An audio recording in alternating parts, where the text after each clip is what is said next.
we go, waiting for that green light, and yes sir, that is the moment for the preliminary final to get underway. Hey guys, how you going? So down BKR Sport. We are live as the Melbourne Storm are going to be taking on the Cronulla Sharks, and it's actually quite funny. I'm 3 minutes late here because I was waiting for another 7 minutes thinking that I was meant to start in 7 minutes time, but no, I was meant to start at 50 past. Full hour preview. You guys know that's how we've been doing this final series so far. You guys have been absolutely slapping it down, man, so I appreciate you all for tuning in. And look, tonight's going to be a belter. Tonight is going to be an absolute belter between two teams that had a pretty strong rivalry. I would say probably from maybe it died down in the early 2010s, but they had one in the late 2000s, more so Storm Broncos at that point, though, and then it became Storm Manly. And the Sharks were kind of lingering around because of, I think, a preliminary final in 2009, maybe, was when these two teams played each other. I'm going to quickly go back and have a look, and the Storm... No, maybe it was the week beforehand. Oh, maybe it was 2008 then. Let me quickly go back and have a look here. So, in 2008, it was 28-0 to the Melbourne Storm over the Sharks. The Sharks, at that point, hadn't won a premiership in their history. And then, obviously, went on to win 2016 against the Melbourne Storm, funnily enough. But the Storm and the Sharks were a bit of a secondary rivalry in the early 2010s and those late 2000s to the Broncos and Manly. But then it really kicked off around that 2015-2016 seasons when in 2016 they obviously played each other in the grand final, which was a massive grand final that went down to the wire. Look, the Storm... Realistically, if Will Chambers had have passed that ball, the Storm would have won that, and the Sharks would still be winless without a trophy in their history. But alas, that didn't happen, and we did see the Cronulla Sharks go on to win that game, which was massive. Obviously, my mum is a massive Sharkies fan, so I would love to see the Sharkies get up for her. And at that time, I was really emotional. I'm very happy for her. But these two teams do go back a little bit in regards to how much they do dislike each other, and specifically relating to that. And it's funny that Will Chambers actually ended up at the Cronulla Sharks too, mind you. But look, tonight's game, whoever wins will go through to the grand final. Whoever loses will be out. See you later, done and dusted, off to Bali. That's the way that it does go. And whoever wins will play the winner of Sunday's game between the Brisbane Broncos and the Penrith Panthers, which is shaping up to be a cracker as well. Even though after that game last week, gee whiz, you're starting to really think the Panthers might do it again, eh? Like, I was really off their train for a while. I was really off the thought process that they were going to be able to get up for it. But last week is just too much to go against, man, and to remain resilient against this force that is the Penrith Panthers. So, yeah, a lot to go over here this weekend. It's going to be a romper stomper. So let's go through, as you guys know, we'll go through both these two team lineups. We'll talk about the ladder, their for and against coming into this game, obviously minus the finals, but we'll talk quickly about the finals as well. And then a recent form from the two teams, and that's it. Yeah, there we go. And then we'll get into the chat and see what you are saying. So, obviously, guys, hit that like button. Subscribe if you're new around here. Don't forget to go check out BKRtravel, the pinned comment there. Go check out the latest video. We're only 7 subscribers away over there from 1,500. So, would really appreciate your support over on BKRtravel as we get that rock and rolling. But all right, the Melbourne Storm, they come into this game from second position. They have had the week off after a big old win against the Canterbury Bulldogs in the week 1 finals matchup of the doubleheader. Obviously, the Bulldogs went on to lose last week to the Panthers themselves, but the Storm did beat them in week 1 of the finals, which is what's got them to here and being the home team from second position. Whilst the Cronulla Sharks, they've had to go the long and the hard way. They come to this game from fifth position, where they had to beat out the Roosters, who were the favourites. The Roosters were the favourites. I actually tipped the Sharks in this game. I thought that was a facade of a game, and it proved to be true. The Sharks did come through that, where they then proceeded to play the first-placed Canberra Raiders in Canberra. Really, really tough match there, where they came out and absolutely damn well whooped the Raiders 32-12 and knocked them out in straight sets. So they've had to go the hard way to get here to Melbourne. And the last time these two teams did play in Melbourne, it was a massive win for the Melbourne Storm, where they won 30 points to 6. However, the Sharks have also beaten Melbourne this year, 31-26. So high-scoring games, at least from the Storm's perspective, for both those two matchups. The Sharks only scored 6 in the second matchup, which was here in Melbourne, but they scored 31 in the other game. So it does tend to look like we might see a few points here today, to be completely honest with you. But like I said, the last time these two teams played, it was a big resounding Storm victory. Previously in Shark Park, the Sharks did get a pretty significant 31-26 win before they went into some really poor form. And then now they are rocketing home. The Sharks found form at the right time of the season.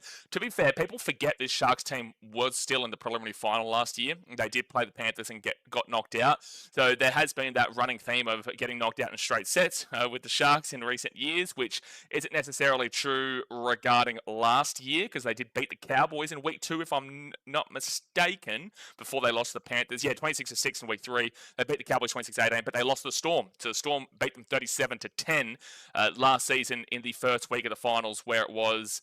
Did the Sharks come... Was that there was definitely a top 4. Sharks were 3rd and Storm were 2nd, or was it Storm 1st and Sharks 4th? I can't remember.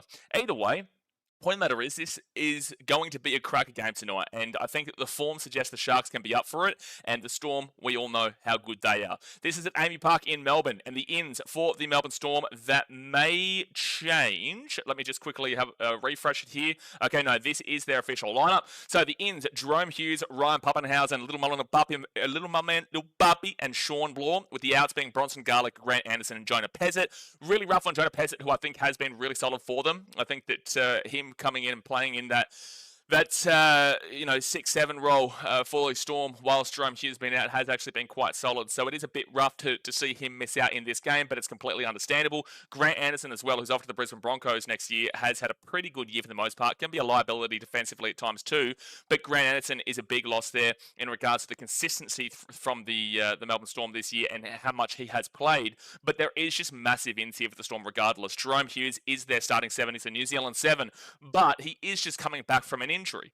And it is a big, long-term injury there in regards to the shoulder, that we are concerned whether he's going to be able to come back here full out, just 100% clean from his injury to get a dominant Storm team over the line here, rather with obviously Jonah Pezzett going out. So this is going to be interesting to see how fully fit Jerome Hughes actually is in this game against the Sharks team that will pepper him, and they've got the forwards to do that. And then obviously little Mullen Puppy, Ryan Pappenhausen, has been out of form in this back part of the season, but you aren't leaving him out. And if there's going to be a game that he explodes to, I guess, recuperate the poor form that we've seen from him, and the likes of Dylan Edwards too, mind you, and that could happen on Sunday, but if there's ever going to be a game, this is the one where he needs to repay that faith, where regardless whatever's been happening, he can kill it in this game here. And the Sharks, they definitely can give up some points, despite the fact they haven't given up a ridiculous amount over these last 6 to 9 weeks of 8 out of 9 wins, and out of 8 wins out of 9 games for the Sharks.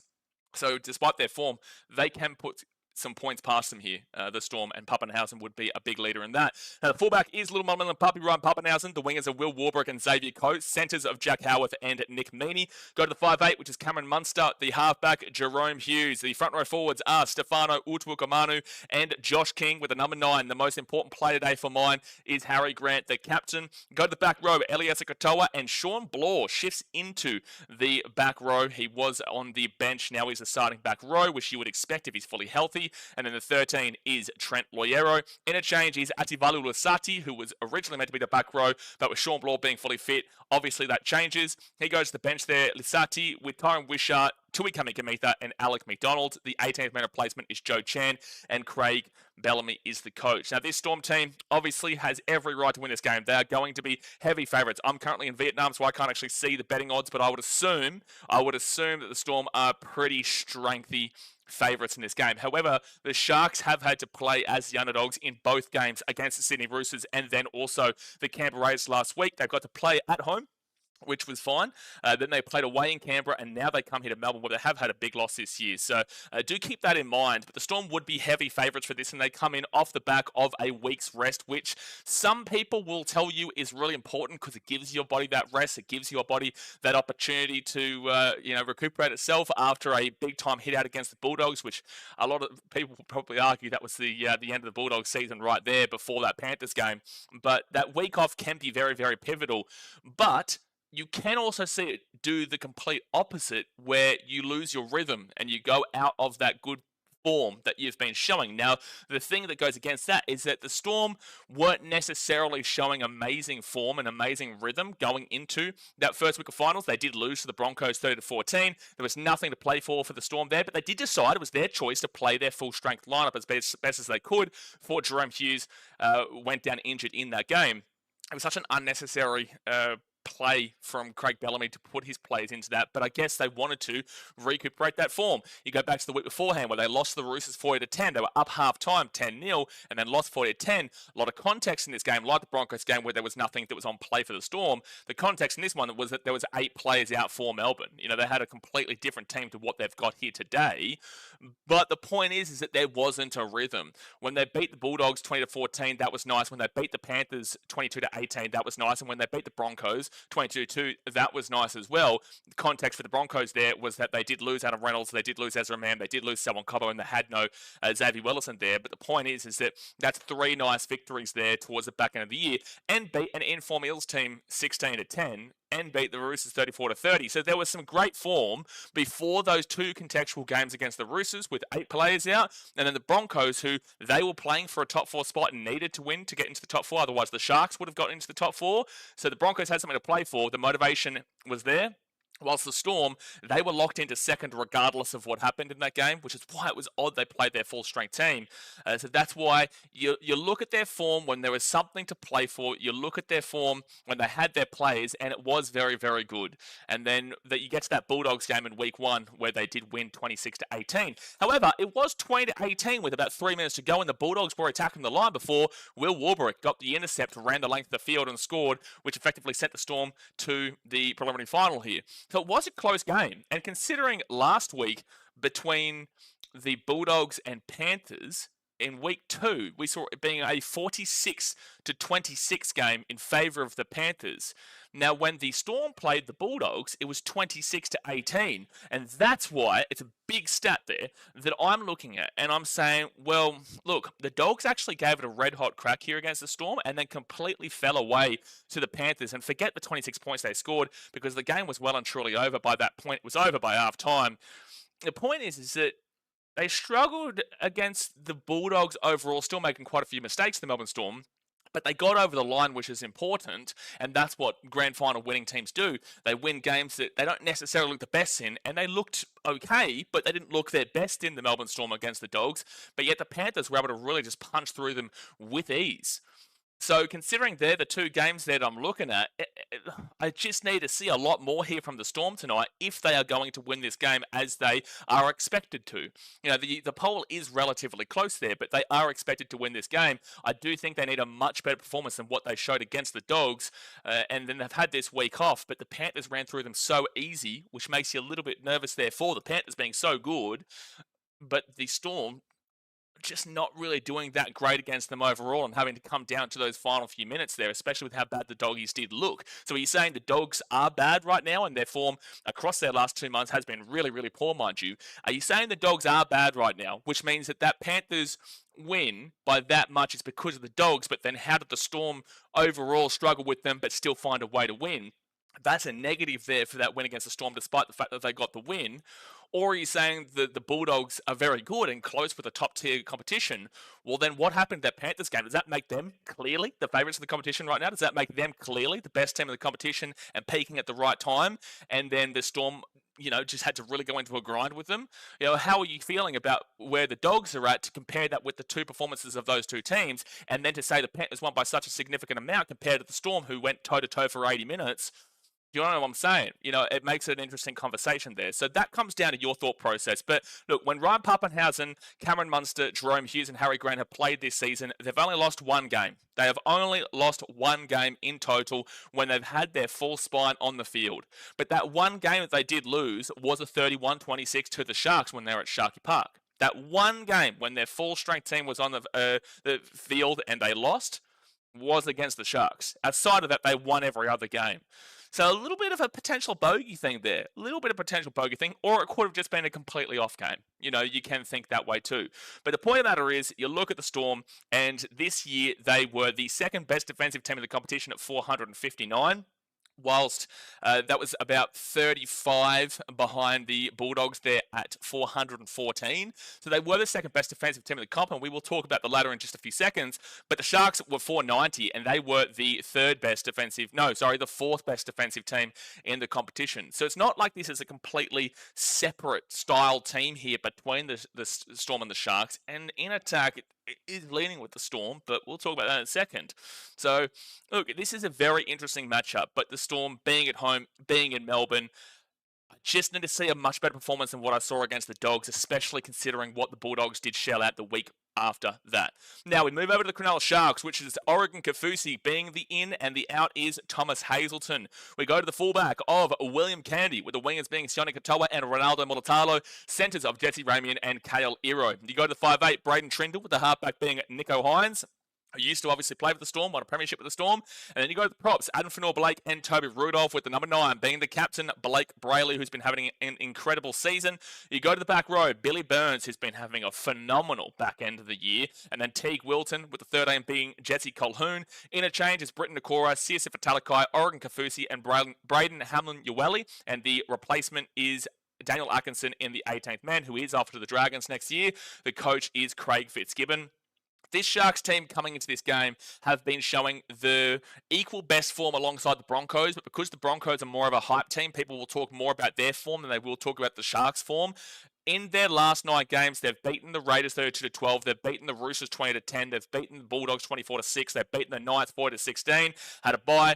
Beat the Titans 54-22. Did lose that one game to the Dragons 22-14, who actually came off the week before beating the first place Raiders as well. So that's kind of how weird. We've done a postseason review for the Dragons if you want to go check that out on the channel. But they lost that game. But you go back and they beat the Cowboys 32-12. They struggled, but got over the line against the Rabbitohs 14-12, and then beat the Roosters 31-18. Beat the Dolphins 24-12, all the way going back to the last game against the Storm, which was in round 17, where they lost 30 points to 6. So since that Storm game in round 17, they've had 2 byes, but since that, they've won 1, 2, 3, 4, then lost, and then 1, 2, 3, 4, 5.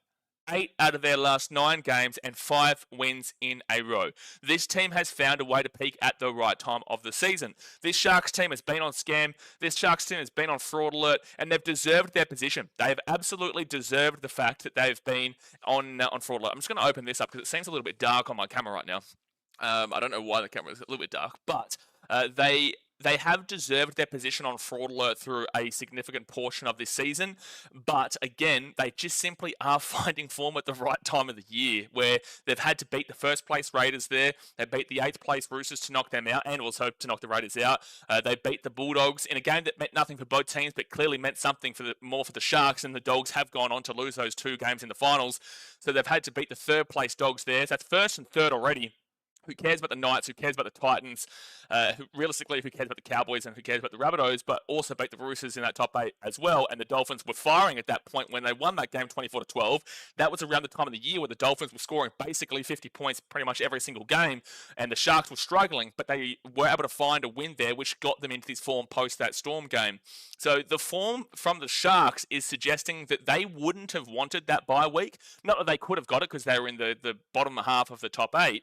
Not that they could have got it, but this is why I compare the two. You can say the Storm actually like that week off there. You can actually say that on the basis that there wasn't any consistent balanced rhythm and form from the Storm going into that bye week, that it kills all their momentum. So they might have needed that to really fire up here for the final 2 games. Whilst the Sharks are on 5 wins in a row, 8 out of their last 9 games they've won. They've had to beat out some decent opposition there, also some scrubs, but some decent opposition there. They wouldn't have necessarily wanted a bye week. They just want to keep it rolling. Keep this momentum going. Keep this rhythm flying. Now, tonight for the Sharks, the most important players are going to be Blake Brayley and Nico Hines. Adam Fanor-Blake is obviously a huge signing here that they would expect to take from their preliminary final loss last year, the Panthers, to the grand final this year. You're at the same place as you got to last year without Adam Fanor-Blake. You've brought in a massive international prop in Adam Fanor-Blake. You now expect him to get you from here to there. and you did lose the Storm last year by a decent margin in that first week of the finals. So I feel like the Sharks would absolutely have that expectation that they should be in the grand final next week. They should absolutely be having that expectation with the improvement to their roster. And that's why I put them in first place preseason. This, funnily enough, was my grand final prediction preseason. I had the Storm to play the Sharks in the grand final. I had the Sharks in first and I had the Storm in second. And when you look at preseason ladder predictions, ultimately, the team who people put in first and the team who people put in second is basically what their grand final prediction is for obvious reasons. So I had the Sharks there.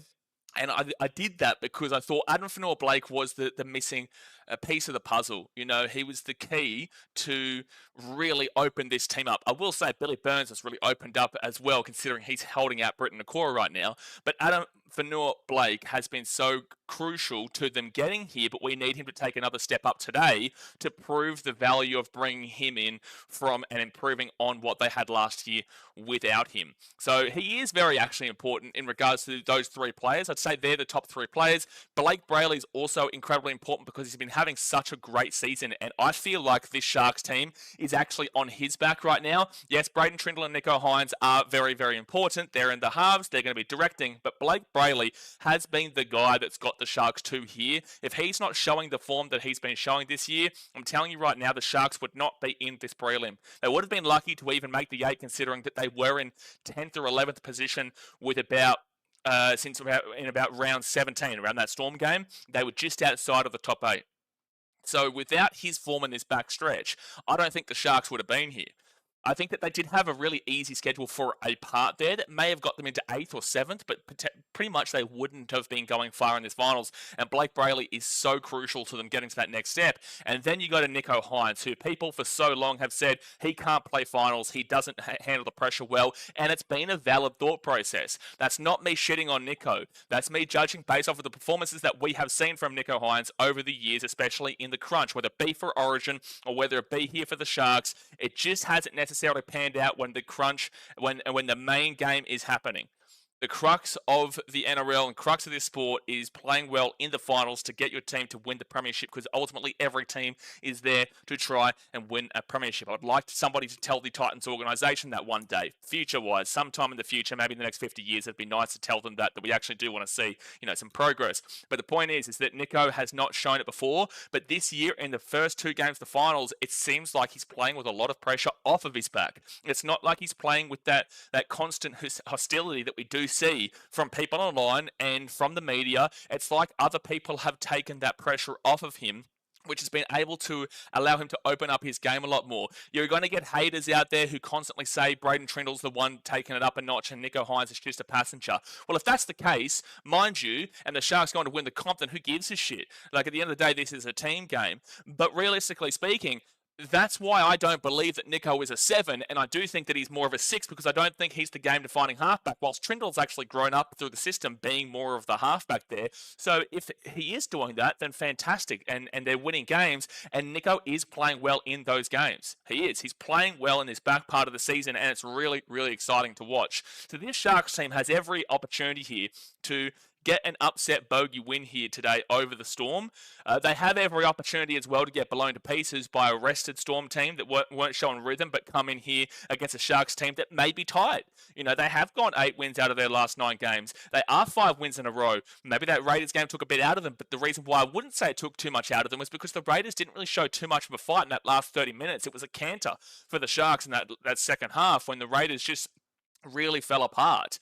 And you go back to that Roosters game, the Sharks in recent years, when the going's gotten tough, they have completely capitulated. And the reason why I was so impressed by that Roosters game, where Roosters fans have this weird agenda where they're going out and saying, the Roosters just played bad and the Sharks didn't play good, but it's just because the Roosters were that bad. You are full of shit. That is not how that game went. The Sharks may not, stats-wise, look exactly like they were blowing apart the Bulldogs like the Panthers did last week, but ultimately the Sharks did play better than the Roosters in a lot of ways and improved themselves from previous years, where as soon as something would go against them, they would just throw the game away. And from the 40th to the 50th minute last week, in that Roosters-Sharks game, the Roosters are well known for not necessarily doing too well in the first half. That the 40 to 50th minute mark against the Rabbitohs, against the Storm 2 weeks prior, they were very well known for just absolutely blowing apart their team in that 40 to 50th minute mark and then running away with it in the end, which is why the 40 to 10 happened against the Storm, and that's why they blew apart the Rabbitohs, who are obviously a much lesser opposition, but the point still remains.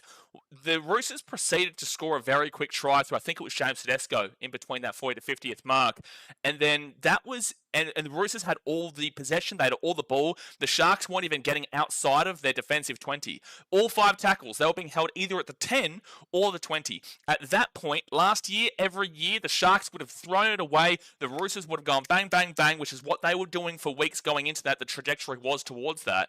The Sharks would have thrown it away, and the Roosters would have gone on to win that for 3 wins in a row before they would have lost to the Raiders, I believe. I think the Roosters would have lost to the Raiders last week. But the point is that the Sharks didn't throw it away, and they proved against what they do every single year, which is a very, very positive sign there. And that's why I do really like them in a game like this here today. Now, if we go to the ladder and how they come into this game, the Storm, they conceded 459 points this year, which was the second best defense in the comp, just above the Penrith Panthers on 469, so only 10 points better than them. But the second best defense in the comp, whilst the Sharks, they were 490, which was 21 behind the Penrith Panthers. So they were in 4th position defensively this season, only 6 points ahead of where the Warriors were at 496. But the point is that both these teams are very clinical in defense. The Bulldogs, they were the best defensive team, and we still saw the Storm score 26 past them last week. But to be fair, the Storm did score a couple of tries off of their defense rather than their attack, which was so crucial to that, especially with the Will Warbrick one with that intercept. That's not a try off attack, that's a try off of defense there. But the point is that both these teams can defend. So what we're looking for here is who is better at finding the ability to break down the best defenses, and you would be looking towards the Storm in that way. But the Sharks do have that X factor alongside their balance, and the Storm, they have plenty of X factor alongside their balance, and that's why this game is actually a really difficult game to predict. The Storm did score 671 points this year, which I believe is the 3rd best. The Dolphins at 721. The Broncos at 680. So yeah, they were the 3rd best attack in the competition this year, the Storm, whilst the Sharks were at 599. So that's behind the Raiders, the Storm, the Broncos, the Roosters, and the Dolphins. That's it. So they were the 6th best attack on the comp this year, whilst the Storm were the 3rd best attack in the comp this year. So again, it's pretty similar now. It's 72 points difference between the Storm and also the Sharks there. But I don't think that when it comes down to it that this Sharks team is that far off where this Storm is. I think the Storm have a higher ceiling, but they are also a lot more likely to kind of be in that middle to upper end range, whilst the Sharks have a lower ceiling, but they do consistently kind of get to that range themselves, not to the ceiling range, but they do kind of consistently sit at a decent or just above level of the Storm when they are firing, which is what they have done across these 8 out of 9 games that they have won. So very similar teams in defense and attack. The Storm do edge them out in both categories here. One game, the Sharks won 31-26. The other game, the Storm won 30-6. The game the Storm beat the Sharks in was at the worst time of the season for the Sharks, where they were just losing ridiculous games to teams like the Broncos. They were on scam for a reason. They were really, really disappointing and sitting down in 10th. Now they've pushed their way up into 5th position because since that Storm game, they've gone on an absolute run. And I just think that if the Sharks play the same style of football that they did in the finals in these last 2 weeks, I think there is a genuine opportunity for them to win this game. I think there is a genuine opportunity for them to win this game here. And I think that if there is going to be an upset this weekend between the 2 games, the Sharks are the ones that I'll be looking at there. I just feel like that Panthers performance against the Bulldogs last week is just too much to go against. And, you know, they know what's on the line. They've been here before. And that's why I probably would expect them to beat the Bronx. But that'll be a great game in itself that we'll obviously stream on Sunday. So, look, if I'm going to go for an upset, I'm going to tip it today. I tip the Sharks pre-season. I may as well die on my sword, man. I dead set. If I think this game's going to be close, I may as well die on my sword. Captain goes down with his ship. I'm going to tip the Sharks in an upset. I'm going to tip the Sharks in an upset. I don't think this game has 13 plus for the Sharks. I think that 1 to 12 is what I'd be looking for, and 1 to 2 points is probably what I'd be looking for at a max. I don't think the Sharks can kill the Storm down here in Melbourne. I do think that if there was a 13 pluser here today, the Storm would have the more opportunity at a 13 plus. The way the games would play way out, if there's a 13-pluser, I feel like it's more likely to be the Storm in that case, based off of that rested week last week and the Sharks being tired from their last, just having to continuously go through and then coming down to a really tough place down here. So look, I'm going to tip the upset on the basis that you got to go down with your shit, man. You got to fall on your sword. I predicted this as the grand final pre-season. I had the Sharks to win it. All right, well, I'm going to either die on my sword or I'm going to live long enough to become the hero through calling them a scam team all season, because I called them a scam team all season because they would continuously disappoint me on my prediction. But they're here now, so let's hopefully see a fantastic game here tonight. I think it's going to be a belter where it will come down to the wire, and let's see if the Sharks are ready for it, man. Let's see if the Sharks are ready for it. Now, guys, hit that thumbs up button, subscribe if you are new around here. Let's move this chat over to the side. Don't forget to go subscribe to BKRtravel if you have not already. There in the pinned comment, we put out a new video yesterday. There'll be a new video for you tomorrow as well. Olivia Reed with the $8 donation. Game starts at 7:50, not 4:50 p.m. Yeah, thank you, Zakor, mate. I'm very, very aware of that. I'm in Vietnam. So thank you very much, Olivia, for the $8 redo donation. Get around you. Another day, another dono. It's a big one today. I'm backing in the Sharks today. I would rather verse them in the grand final if we get in. Loving the new background. Loving the new background? Well, I'm just in a different place, to be fair. I'm literally just in a different place. So appreciate you for your dono, Olivia, and your support all season long. Good luck on Sunday, obviously, against the Panthers. But I will say as well, I don't know who the Broncos actually want in that grand final. As you guys know, for about a month and a half to 2 months before the finals happened, a lot of people would ask me who I thought was going to be in the grand final, and I kept saying Raiders and Storm. But a lot of people would ask me, what do I think the best finals game would be, or the best grand final? And whilst the best thing for the game would have been the Bulldogs versus the Warriors, which was never happening, and that's obviously come true, I would always say the Broncos versus the Sharks, because they have two very polar, contrasting sides that gave us an incredible game earlier on in the season, where the Broncos did come back from a pretty decent enough deficit there, came back and obviously won the game.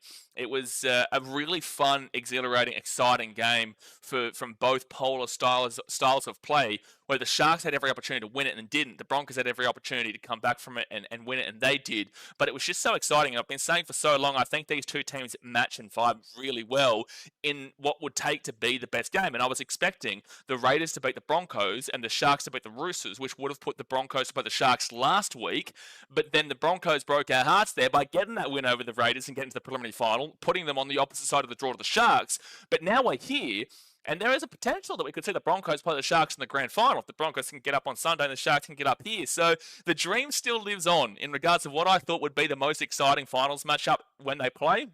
If they play, the dream still lives on, but they are both the underdogs. They are both the underdogs coming into this weekend. But we'll see how that goes. But the Storm have a very good record against the Broncos, so I can understand why you wouldn't want to take on the Storm. However, you did beat them in round 27 when they had a relatively full-strength team. However, the context does matter there, and the Storm had nothing to play for. The Broncos had something to play for. That was at Suncorp. This game wouldn't be at Suncorp. It would be at Accor Stadium, where I guess the Storm are definitely more used to than the Broncos, despite the fact they were there 2 years ago. We all know what happened in that grand final. You've seen it all week long in regards to the preview for that game. So I can understand why mostly the Broncos definitely don't want to play the Storm in the grand final, because you will have those flashbacks to the consistency over the years of struggling against Melbourne. But I do think that the Sharks are a very good chance of beating the Broncos as well. I think they're a very, very good chance, especially considering that even when they were playing really poor this season, they absolutely made it a great game with the Brisbane Broncos and threw away a lead. I don't think they'd throw away a lead in that one, but the Broncos are a very heavy reliant team on the second half. They are not great in the first half and heavily reliant in the second half. And actually, something I should mention in regards to this game here today, the Storm do make a lot of errors. We actually found this out the other week. Let's quickly go here to the stats. I think they're a top 5 error-ridden team. I'm pretty certain they are across the season. I know the Knights were 1, the Roosters I think were 2, the Cowboys were 3 or something like that. Let's go down here to negative play errors. Let's go down here to the full table. Let's go down here. The Sharks aren't too far away, to be completely fair. Just trying to open up the full table here. It's taking a while. Okay, cool. Yeah, here we go. Okay, yeah, okay. So the Sharks and Storm are actually right next to each other.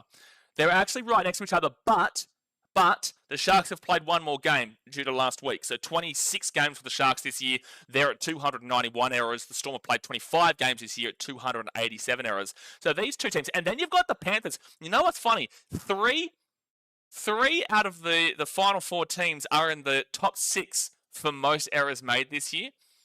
And then 4, all preliminary finalists, are in the top 8 for most amount of errors this year. All 4 teams in the preliminary finals, in the Broncos, the Panthers, the Storm, and the Sharks, are in the top 8 for the most amount of errors this year. The Broncos at 8th with 282 errors. The Storm at 6th with 287 errors. Both those teams have had one less game than the ones we're talking about here, though. The Sharks were 26 games. They're at 291 errors. And then the Panthers at 26 games at 292 errors. So it's quite funny that these teams, that you're looking down that bottom area, the Rabbitohs this year had 232 errors. So that's way less than what you're seeing from the lowest out of all these teams, the Broncos at 282. That's 50 less errors from the Rabbitohs and the Broncos this year, and that's the least error-ridden team out of the final 4 teams. You know, teams like the Dragons had some of the most least errors, the Tigers, the Titans, the Knights, you know, they deserve their positioning. But the point is that it's quite interesting that those teams all have very high error rates. But anyway, to answer your question or statement there, Olivia, I do think you probably more so like to play the Sharks. You'd get a lot more positivity out of that, but I think that's a massive trap. And I think that based off of the fact that you beat the Storm, you might have some real solid confidence from that game, despite the fact that it'll be missing context of the importance for the Broncos comparatively to the importance for the Storm in that game. Jermaine Carpenter is up the Cronulla Sharks. Ben says, I think the Panthers win against the Broncos. I do too, but we'll talk about that on Sunday more so. But Brizzy, with both Reno and Ezra back, could conjure up something maybe. Thank you for not really giving us a statement there. You're basically just saying, well, this happens, but this could happen. So you've not really helped us out with any of your thought processes there. Silencer says, I'm keen to see the Panthers versus Sharkies to see Reddy cry over how you can't win from out of the top 4. Are you talking about Brent? Reddy?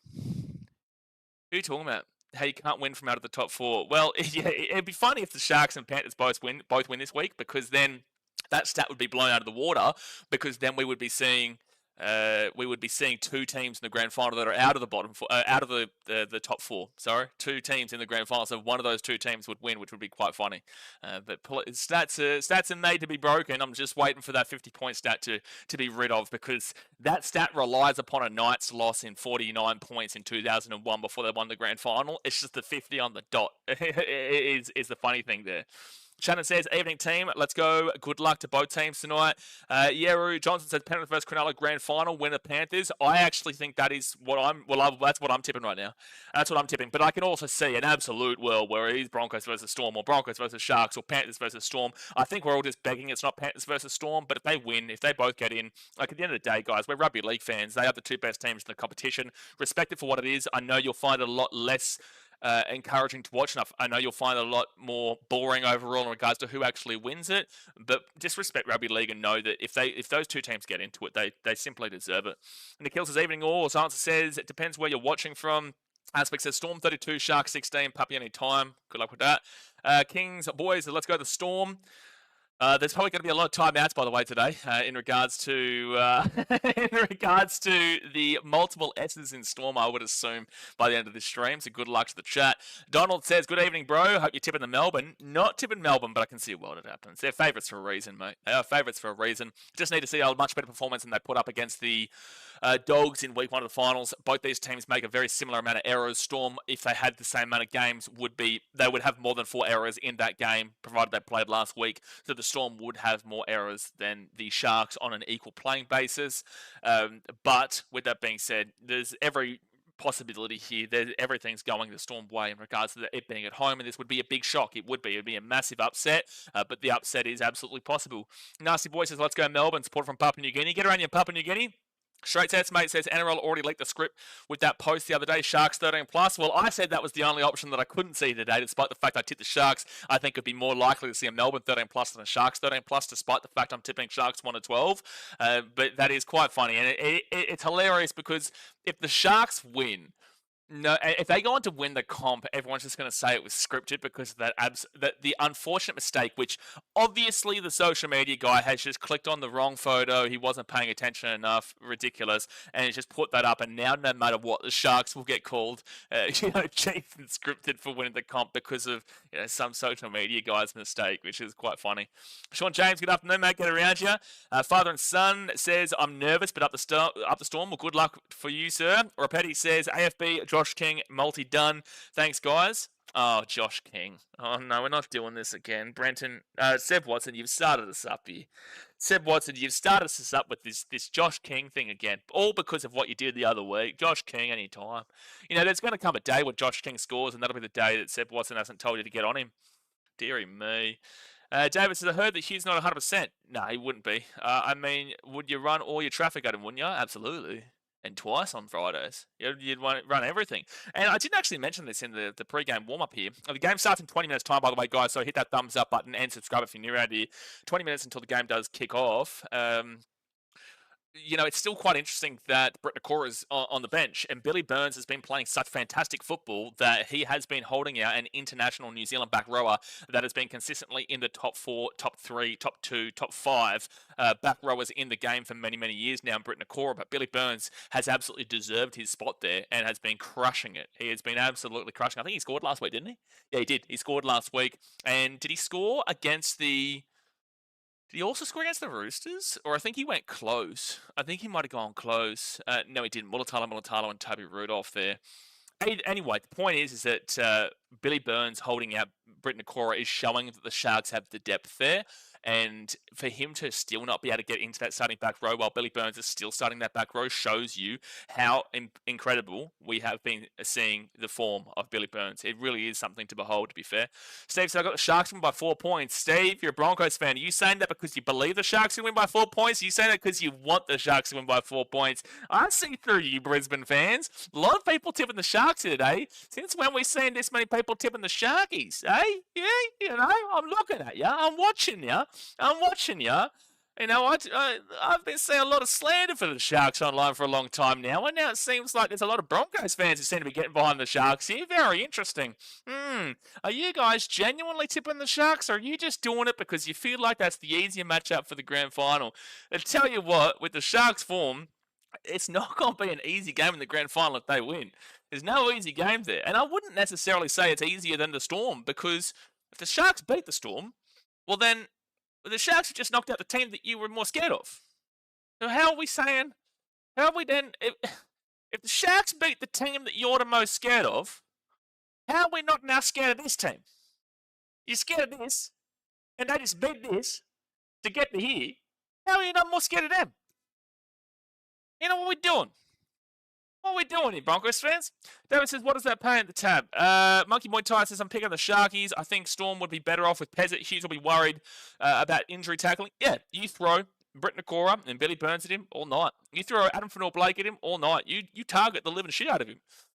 If there's anyone who's here who's going to say, oh, don't do that because that's not nice, no one gives a fuck about your nice in the preliminary finals. This is professional sport, and if he is out in the field, then that is them. They're claiming that he is 100% fit.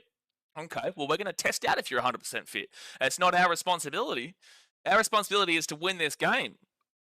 There's no care factor there, so run that damn well ball at Jerome Hughes all night. That is what you're going to do. If he comes up and makes some really good tackles early, and you can see that it's fully fit and healthy, then obviously take that away from that and adjust the game plan. You don't need to do that anymore. But if you can sense weakness there early, then bang, bang, bang, bang, bang, continuous.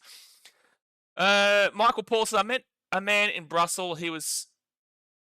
Okay, I don't know why we're singing Land Down Under. Brenton says Sharks are off scam if they win tonight. Well, they've been off scam for a while now, to be fair. They have been off scam for a while now. I don't think that you can have a team in the preliminary final on scam. I don't think that can be a fraud alert either. And that's why we were saying that we would take the Bulldogs off of fraud alert last week if they had a won against the Panthers, but they absolutely proved their fraud alert shenanigans. There's never been a team that's proven more so fraud alert than what we saw from the Bulldogs last week. And argue it right now. Tell me we were wrong to call the Bulldogs fraud alerts. Tell me we were incorrect to put the Bulldog dog on the fraud of alert.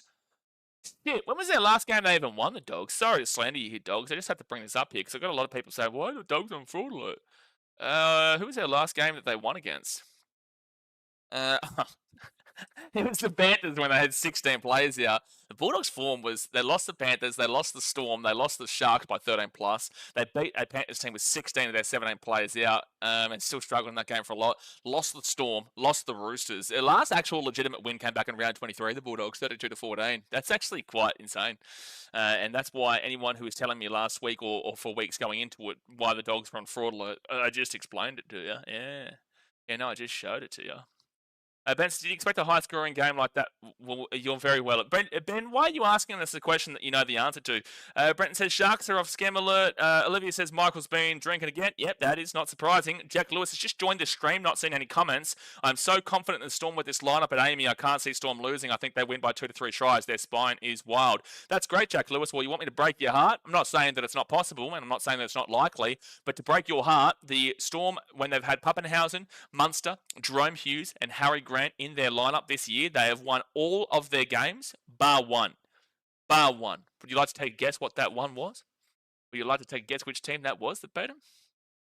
Well, I'm going to give you a little bit of a countdown here. Do, do, do, do, do, do, do, do, do, do, do, do, do. It was the Cronulla Shaggies. Yeah, the old Shaggy Sharks. The old Shaggy Sharks, Jack Lewis. So, sorry to break your heart there, but whilst it is very likely that they do get up here, the Melbourne Storm, and their spine is fantastic, the Sharks have beaten them with this full-strength lineup this season, which was the only time the Storm lost with that full-strength spine this season.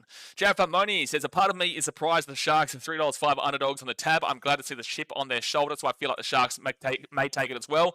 Sharks have been underdogs in their first 2 games. Obviously, their Raiders game, they never should have been underdogs in that Roosters game. Never, ever. That was a complete oversight by the bookies and complete oversight by the public.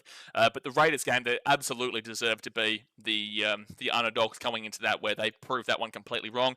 And they were a similar value. I think like 260 or 270 you guys were saying last week going into that Raiders game. So that was great value there if you got on the Sharks against the Raiders, and they're similar but probably worse off here. I'm not surprised. I don't think I'm surprised at all. You know, most people... I actually don't feel like a lot of people have watched a great deal of Sharks games this year because they have been so disappointing in a lot of ways, and when they have been losing, it's been such a poor effort in regards to the rugby league they've been showing and the actual enjoyment and entertainment of it all. They've really been dead to watch this year. We watch every game here, as you guys know. And they've been really boring to watch in a lot of ways, especially in that mid part of the season where they were losing to teams like the Broncos and the Storm and whatnot. It was really poor to watch. Like I couldn't, it made you sick at times, and that's how poor it was. But then it's changed around late in the year, and I feel like people have still got their minds stuck in that really poor Sharks team at the mid-year, and they're not thinking about this really good Sharks team that we've seen over this last 9-week stretch, barring that Dragons game. So I think people's minds are still stuck in that moment of the season, or they just don't watch enough of the Sharks to see the differences, or they'll look directly at the error rate that they do show in games and forget that the Storm have more errors in them than the Sharks, similar but more. You know, the Panthers have just a similar amount of errors, and then the Broncos aren't too far behind in errors. All 4 of these teams have a lot of errors. They're in the top 8 for errors in the comp across all 4 of these teams in the prelims. So, you know, people will focus on that. But I can understand why they are the underdogs. I can absolutely. Ben says, from scan of finals contenders through character development the Sharks had this year. You're pretty strange, Ben. Willie says, I honestly think Storm play big and 13 plus. Well, I think that's the only option for 13 plus, but there is that world. There is that world. Well, there's not much value in them betting wise, but we'll see, man. People were telling me Raiders 13 plus last week too. Olivia says, funny thing about that Sharks game, I went on the field for the Guard of Honor, and I'm doing it again this Sunday. Is this the footy gods saying something? Yeah, but you're doing this Sunday for the women, aren't you? Whilst for that game, you did it for the men's, no? Scott says, I hope BKR decide to hedge just in case. All right, Scott. Well, good luck here. Good luck. Well, at least no matter what, you're getting something. At least no matter what. Straight Sats Mate says, wrong. Bulldogs versus Waz is actually on right now in Yucatan. What are you talking about? Ken Tip says, Shaggies, go F you. What? Are you saying go... What? It's just... Ken Tip has just put 2 emojis of the shark, and then the Sharks in between, and then says, go F you, put a trophy win, Sharks 2016. Are you saying go FU to the Storm? Or are you telling me go FU?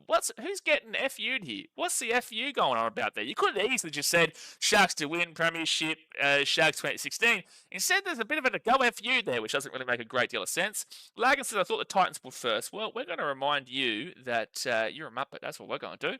Rapetti says, SJ prediction, winner of Sunday's game wins the comp. Wow, that's balls. Why is that balls? Why is that balls to say that?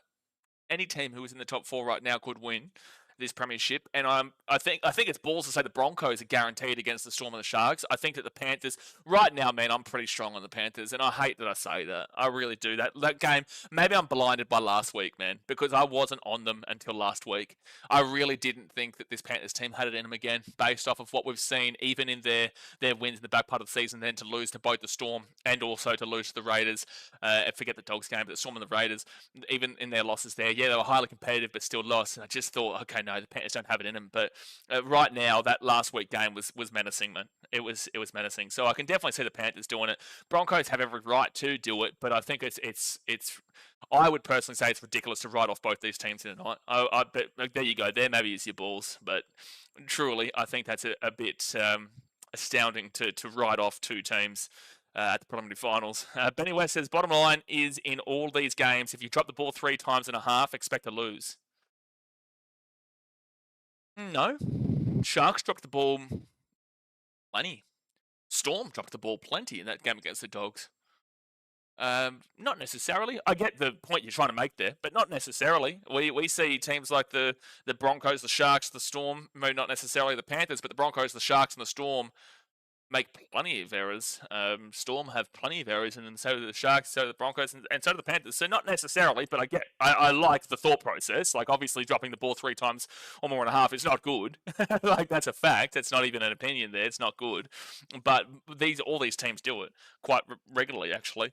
Mr. Peter Corey says, Sharkies look sharp in the previous game. Banking on the Sharkies tonight. Yeah, well, we'll see. Silencer says, sorry, meant Reedy from NRL 360. Him and Braith going at it this week. Yep, NRL 360. It's always a pleasure. Up the Bronx says, when I was watching the Melbourne versus Bulldogs, is it just me or was it weird that Cameron Munster looks like he just fainted? No, so what he was doing, he was getting out of the way, so he jumped down onto the field. I'm pretty certain I remember what you're talking about, where it would have been an obstruction if anything had to come from it, so he just like dived down on the floor to get away from potentially being a player running behind him. I think that's what we're talking about here. I think so. Royal Grand Majesty says, if we do see an upset today like you predicted, how would the Sharks fare against either the Broncos or Panthers? Which one would they prefer to go up against? I feel like they would definitely prefer to go up against the Broncos. Sharks would definitely prefer the Broncos and the Panthers. Storm would definitely prefer the Broncos to the Panthers, just like the Panthers and Broncos will both prefer to play the Sharks. I think it's a trap game for the Broncos there in a lot of ways, but I think the Panthers would be pretty confident against how the Sharks play. So, yeah, I'd probably lean towards... I'd definitely lean towards the Sharks preferring to play the Broncos. There's a lot more of a chance that I would give them in that game than I would give them against the Panthers. David says, Broncos still a chance for a grand final appearance. Oh yeah, definitely remove that comment from that one. Music Production says, I think Melbourne get up, but if Cronulla score more points, they'll probably win. Thank you, Music Productions, for that really intellectual comment. Joseph Schuster says, I'm telling you, Storm and Panthers finals and Panthers for their 5th premiership. Wow, Joseph, you've really gone against the grain there. You're telling us. You've really gone against the grain. You're telling me you're putting your balls to the wall. You're putting your balls out the line here, and you're saying the Panthers will play the Storm in the grand final? I don't think I've ever heard anyone say that. Wow, that's a really ballsy call there, Joseph. And then to say the Panthers for their 5th premiership in a row? Oh, my gosh. Guys, someone knight this man. That's like a crazy prediction. It's like a crazy, lads. He's telling us he's telling us Storm of the Panthers. Oh my gosh, Joseph, mate, calm down. This is getting wild. Benny Weston, smash the like button if you know what's good for you. Exactly right, Benny. Exactly right. Up the Bronx says, to win the grand final, you have to beat every team. You can't be afraid of someone. That's exactly correct, Amundos. Z says, Storm hasn't been the clinical team we're used to seeing every season. Sharks with the upset. Wise fan. I agree, but also the Sharks have been quite inconsistent too. Oh, gee whiz. Jay's going to complain. I got buddy damn well. Sweaty damn well shirt. Jared says, yeah, exactly. If you cleared, fair game. Marcel says, hello, Blaze. Your season reviews have been very good. I hope this game is closed. Should be a good one. Appreciate you, man. For people who don't know, we've done the Newcastle Knights season review. We've done the Gold Coast Titans season review, the St. George Illawarra Dragons, the South Sydney Rabbitohs, and also the West Tigers. We've done 5 teams so far. Tomorrow, guys, we'll be live. I don't know what time yet because the AFL Grand Final is tomorrow, and that's with my team in it, so I'm excited for that. But tomorrow we'll be going live for the North Queensland Cowboys postseason review. Sunday will be live for the Broncos versus Panthers preliminary final. Monday will be the Parramatta Eels. Then Tuesday is the Manly Seagulls. Wednesday, Redcliffe Dolphins. Thursday, Sydney Roosters. Friday, New Zealand Warriors. And then I think Saturday we've got the Canterbury Bulldogs and whatnot before the grand final day on Sunday next week. So plenty of postseason reviews to come. Plenty more to come. Straight Tits Mates is not counting a Z-grade Panthers team. I don't know. No, I don't know if I'm going to be counting that one. No. Don't think I'm going to be counting that one. Where is... I just need to scroll back up here because I had to refresh it. How many NRL's just watching on Fox and saw Brayley limping around the field while training? I haven't seen that, so that'll be interesting because he's very important here today. Looks all right there in the sheds, though, right now. Silencer says, last time the Dogs won was that Panthers B versus Panthers C team. Yeah, that's a funny comment, actually. Jeff Money says, it really is poetry that Ivan Cleary and his Panthers beat both his former assistant coaches' teams. It's a sign that once again the rest of the comp has a lot to learn. I would agree. Up Bronx says, the scary part about the season is you can't say if you're in the top 8, we're versing an easy team since the competition has been so close and so good. Well, in the first week of the finals, you could have. Not necessarily now, though. In the first week of the finals, you definitely could have. In that bottom half of the top 8. Like, the Warriors were a very vulnerable team, and you definitely wanted to be playing them. Like, the Panthers were chirping when they got to play New Zealand with their form coming into the finals, and the Sharks would have been very happy going up against the Roosters. People didn't like it because of the form of the Roosters against whatever, but, everyone looked at that Storm game and thought, oh, the Roosters are here. It's like, mate, the Storm had 8 players out and then played a Rabbitohs team that were playing for absolutely nothing, had injuries galore, and the Roosters pumped them in the end. The context behind the Roosters' form was just so all over the shop. Daz of the sports fans says, hope Blaze should be a good game. Hope the Sharks win, but I feel like the Storm are better, got more experience in finals. Well, not necessarily. The Sharks have been in the finals in recent years. They haven't necessarily won a whole bunch of their games, but they have been in the finals a lot of these years. The Storm did make 1 week further than the Sharks last year, and the Sharks obviously finished in the preliminary final whilst the Storm lost in the grand final, but not necessarily, but I do understand the thought process. Seb Watson says, they're running at Hughes and making him make 30 to 40 tackles. I agree. Jerry says, go humble, Sharkies. Go humble. Are you saying to go humble them, or are you saying that the Sharkies should be humble? Scott James says, if Storm win, I'm in party mode. If Sharks win, have to wait till the end of the year. Have it with the NFL. All right, well, we'll see. Well, good luck, mate. Good luck, son. Yeah, says Storm with an S at the end of it. There's only one S in Storm. Joppe says, Sharks for the upset tonight. Well, they're running out onto the field now, ladies and gentlemen. They're running out onto the field now. All right, guys, hit that like button. Subscribe if you're new around here. I'm going to refresh that score just that hopefully it updates immediately when it does comes through. David says, Jerome is definitely getting injured in this match. Well, let's hope not, man. Like, touch wood, that doesn't happen, dude. I never want to see a player get injured. To beat the best, you got to beat the best. You want to see the best players out there on the field. We don't want that, David. It's not had enough time to have a full recovery. Sure, but touch wood, that doesn't happen, man. Repetti says, Storm spine will run rings around Nico. Well, when they play like this with this spine, they have lost to the Sharks this year with this spine. Unless Sharks disrupt Hughes and they have a chance. Again, the Storm have lost with this spine against the Sharks this year, 31-26. Not in Melbourne, but they still have lost to them. Rashan says, this is a crucial match. I'm on top of my tipping comp. Please help Sharks or Storm. Well, I've gone the upset of the Sharks, but, top of the tipping comp at this time of the season, mate, you probably want to be more so leaning towards the favourites because it gives you the best chance to keep that gap. But if you tip the Sharks today and they won, you probably ended up winning it because not many people will probably tip the Sharks overall tonight unless they're a Broncos fan. Lepetti says, I'm going to leave social media if the Storm lose tonight. Oh, yeah, life will be real tough, won't it, Lepetti? I'm a Titans fan. Life will be real tough, won't it? Won't it? Be real tough. Straight Set Mate says, if the Sharks-Broncos grand final, they'll be the only teams to play each other in a grand final in 2 different leagues. 97 Super League and obviously the NRL. Yeah, valid, fair enough. Brendan says, Penrith all the way straight through. Showtime says, if the Panthers win this year, they'll be the first team to win outside the top 4. They'll win the comp while being dead last at one point. They'll get 5 straight wins and 6 straight grand final appearances. Yeah? Yeah, no, absolutely insane, Showtime. Absolutely insane. And then what do we go and what do we do next year? Where does the comp go from here next year? Where does the comp go? Because you've seen no matter what, everyone will just think that the Panthers are going to come back at some stage, and they're going to have the confidence to come back at some stage. So it's just like, where do we go as a sport? Where do we go as a sport if the Panthers go and win it again this year? Because they were done and dusted, they were out, they were gone, and now they've got a chance going to the grand final on Sunday. But all right, guys, like I said, thumbs up, subscribe. We are about to get underway here. The Sharks are going to be kicking this ball off to the Storm. It is a packed out, sold out Amy Park in Melbourne. Grand final eve in the AFL. They're all romper stomping for the Storm against the Sharks, and hopefully we've got a belter coming up. The Sharks will kick it off. And the Storm will receive the ball at the 8 through Jerome Hughes. He gives it off to Stefano Utukamanu, and good work there from the Sharks to whack it back to the 10 on the first tackle. Gary says, g'day everyone, just tuning in. Hopefully an absolute cracker today. Yeah, get around it. Lagan says, hot take. I want to see a close game, but I feel like it's going to be one-way traffic either way. Hey, maybe, man. Maybe we can see that between the top dogs. We say it quite a lot. I'm going to skip a few comments here, guys, just so we can be live with the chat. I'm going to skip a few comments to get back on track. Third tackle for the Storm, and they go right-hand side to Trent Loiero. He'll be at the 35 on fourth tackle. But Paddy says, Trent will put AFB in the hole for my multi. Yes, well, good luck, mate. So fifth tackle. Just a reminder, guys, please don't obviously just comment all the time about multis and stuff like that. It's all well and good to comment from time to time, but at the end of the day, just once or twice every so often. So the Sharks now will get this ball at the 20 through Sione Katoa, and it'll be first tackle. Mitchell says, tough times for Storm fans. Laurie says, Nico and Hughes are marked men tonight. Yeah. But Nico's been doing well. Nico's been doing well defensively, comparison-wise. Third tackle and Mulatalo with the 25. Not a great deal of meters here on this set. That could be a penalty. That is a penalty to the Sharks. That's stupid from the Storm.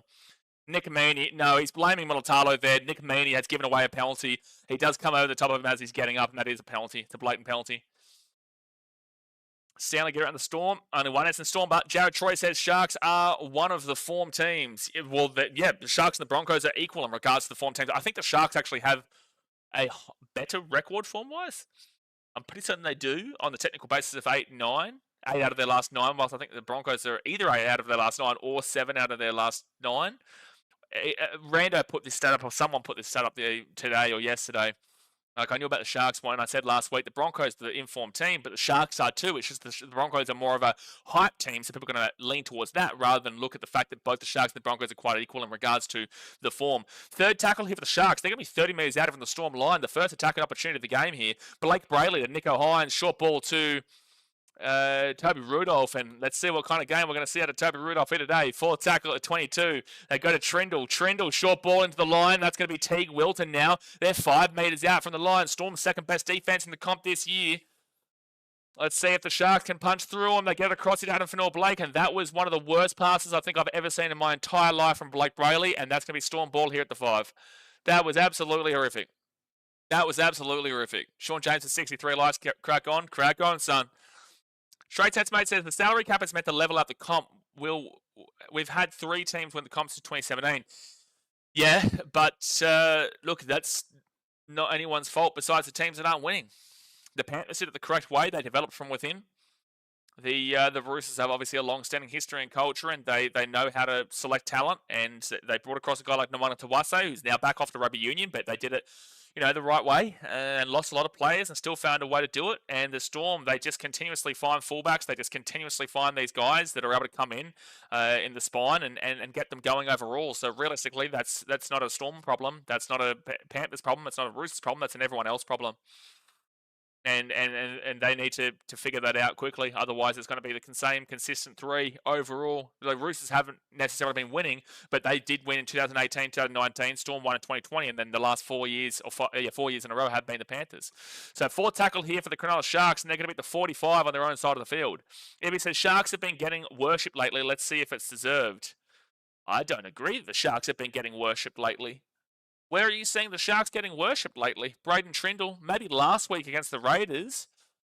And that's a high kick, but the Storm will grab it at the 5, and good hit there from Kale Ero to keep him down there 3 metres out. Now let's see if the Sharks, no, that's going to be offside.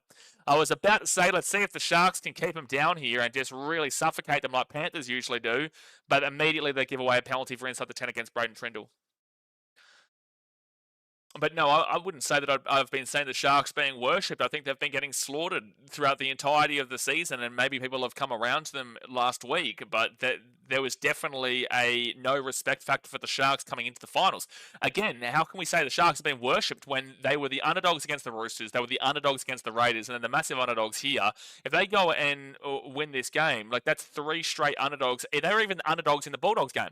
They have been underdogs out of their last 3 wins, all 3 games. I'm pretty certain out of their last 4 games, they've probably been underdogs, because who did they play before that Dogs game? Yeah, I don't know if I could agree. I don't think I could agree that the Sharks have been absolutely worshipped. They were favourites against the Knights and the Titans. They were underdogs in that Roosters game earlier on too, mind you. They won at Sharky Park. But no, I wouldn't say the Sharks have been worshipped by any means. 4th tackle now for the Storm at the 50. Male says this year is very hard to predict the winner. It is. It absolutely is. All 4 teams have got a reason to win. Have got a good potential. That's a 4 pass. No, apparently not. 5th tackle here for the Storm at the 45. Not like they've made a great deal of meters, but they go to the left-hand side now, and Xavier Coates will kick this ball back onto the inside. Good little kick there. Awkward kick too. And Trindle's going to get taken back into the in goal. That is a really good cheeky kick there from Xavier Coates. Nothing was going on for the Storm. There was literally nothing at play. They find a way down the left-hand side. A little cheeky grubber through from Xavier Coates, and it's going to be a line dropout, and Trindle's complaining about something with his head here. I do believe that's a forward pass there, however, from Munster, but they didn't pick it up. They didn't call it. That's a really nice kick there from Xavier Coates, real cheeky, and it just works out beautifully and awkward there for Braden Trindle to get back, and then, oh! I don't think that there's going to be anything wrong with that, but I can understand why Trindle's complaining about his head and his neck. Infinite Kiwi said, they're going to go for the long dropout, but along the grass. That was a weird one. And now the Storm, they're going to get their first attacking opportunity of the game here through Stefano Utuakamanu. And that's a huge run of the 23, first tackle. Infinite Kiwi says, electromagnet fields to Shiel Hughes from Storm. I don't know what that comment's about. Josh King gets the ball now at the 20, and Will Kennedy brings him down, second tackle. And now they go to the left-hand side. Harry Grant gives out the back here to Munster. Munster, he'll be taking it out of the 10. Ibby says, have you been on social media lately? All you can hear about is Sharks winning the grand final. Bro, what? Everyone's talking about the Panthers going and doing it again, or the Broncos, or the Storm. I'm saying the least out of the Sharks. My life is damn well on social media, man. But the Storm are going to score! Out the wing, Will Warbrick.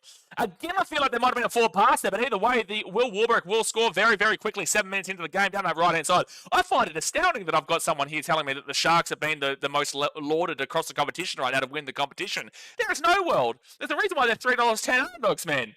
In what world are the Sharks being lauded to win the competition over the Broncos, the Panthers, and the Storm, but the Will Warbrick and the Melbourne Storm will score on the wing? I don't know. You must be on some random social media, because that's definitely not the same social media that I'm seeing. And the odds would suggest that's completely wrong as well. But Nick Meaney out of the right-hand side, Will Warbrick in the corner, and it is going to be 4-0 with a kick to come to the Melbourne Storm. Scott James says, start of the season, you said any team can win. They can, certainly. Yeah, for sure. Yeah, for sure. But Will Warbrick, nice try down to the corner. And, yeah, Kale Ero just got easily done over there. Easily done. Levi says, I can see any 4 of the remaining teams winning it. I think it's fairly even. Absolutely. Absolutely. God says, if you're watching on Channel 9, please don't ruin it. Thanks. No, I am watching it on Watch NRL. What are you booing? Sean says, Dad's because they are the fastest swimmers. Ben says, Warbrick unbricked. Yep, too easy of a try there. And that's worrying signs there for the Sharks. Like, the Storm had nothing really going for them at the middle of the field. And then just on-fit tackle, went a quick short-side play, got Xavier Coates, kicked a cheeky grubber through, worked out really well, forced Braden Trindle into the in-goal, then a dropout, and then Storm score immediately, and Meaney will miss the kick, so it will stay 4-0 here to the Storm 8 minutes into the game. Looked forward. Yeah, I did feel like there was a couple of forward passes already from the Melbourne Storm that haven't been picked up, but either way, the Sharks' defense here just hasn't really been too crash shot by any means. Yeah, oh, no, it's probably flat there from Meaney, but the one at the halfway point, I do feel like was forward. Seb wants to see that Coglonville is back with the siren. Mate, be careful, mate. His friend will come in and slander you. He'll tell you you're off your rocker. He'll tell you, don't say that. Don't say that, Seb. Don't say that. All right, 32 minutes to go here, first half. 4-0, the Melbourne Storm. All right, let me just make sure. Oh, that light is super bright right now. Light is super bright, but it's fine for the time being. All right, so the Storm will get this ball here at the 3. Jerome Hughes then gives it to Stefano Utuakamanu, who's had a lot to do early doors here. Gary says, watching this, and then the Ryder Cup starts. You watch it? No. Second tackle now. Read the room, man. Grab a league. Preliminary final. This is only what we care about right this very second. Second tackle. They give it off to Trent Loiero, and Loiero is going to be at the 25 on third tackle. No, not that Siren. That Siren at Amy Park is diabolical. It's a killer, man. It is an absolute killer. Josh King will get this ball here to the 30, and it's going to be 4 tackle. I'm stealing that. Yeah, no, it's a good one. Chad Pumman says, it's a good thing I have the game audio lowered and can only hear Blaze. Yeah, it's a very smart idea. So fit tackle and Jerome Hughes, he'll kick this ball from the halfway point. It's an okay set there from the Storm. Now Will Kennedy will grab this ball at the 20. And he's going to bring this ball out now to the 23 and brought all the way back to the 15. Jeez, that was really poor. That was really poor there from Candy. He got absolutely crunched, and this is what the Storm do, but that's a penalty offside, and you've just got him out of trouble. The Sharks in that Roosters game, they were kind of camped in their own 20. They were camped in their own 20, but just found a way to get it done in the end and get themselves out of it and score and break the hearts of the Roosters after a flurry. That was kind of starting to shape up in that way, but the penalty there for the Sharks has got them out of trouble.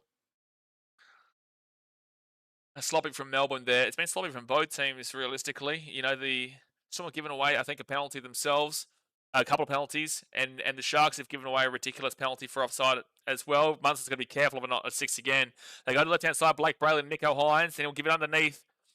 And Colhoun is going to be 35 metres away from the line, second tackle. 10 minutes gone in the first half, guys. 30 minutes to go of the first half. Hit that thumbs up button and subscribe if you're new around here. Nico Hines is going to run this ball into the line. Third tackle, 28 metres away.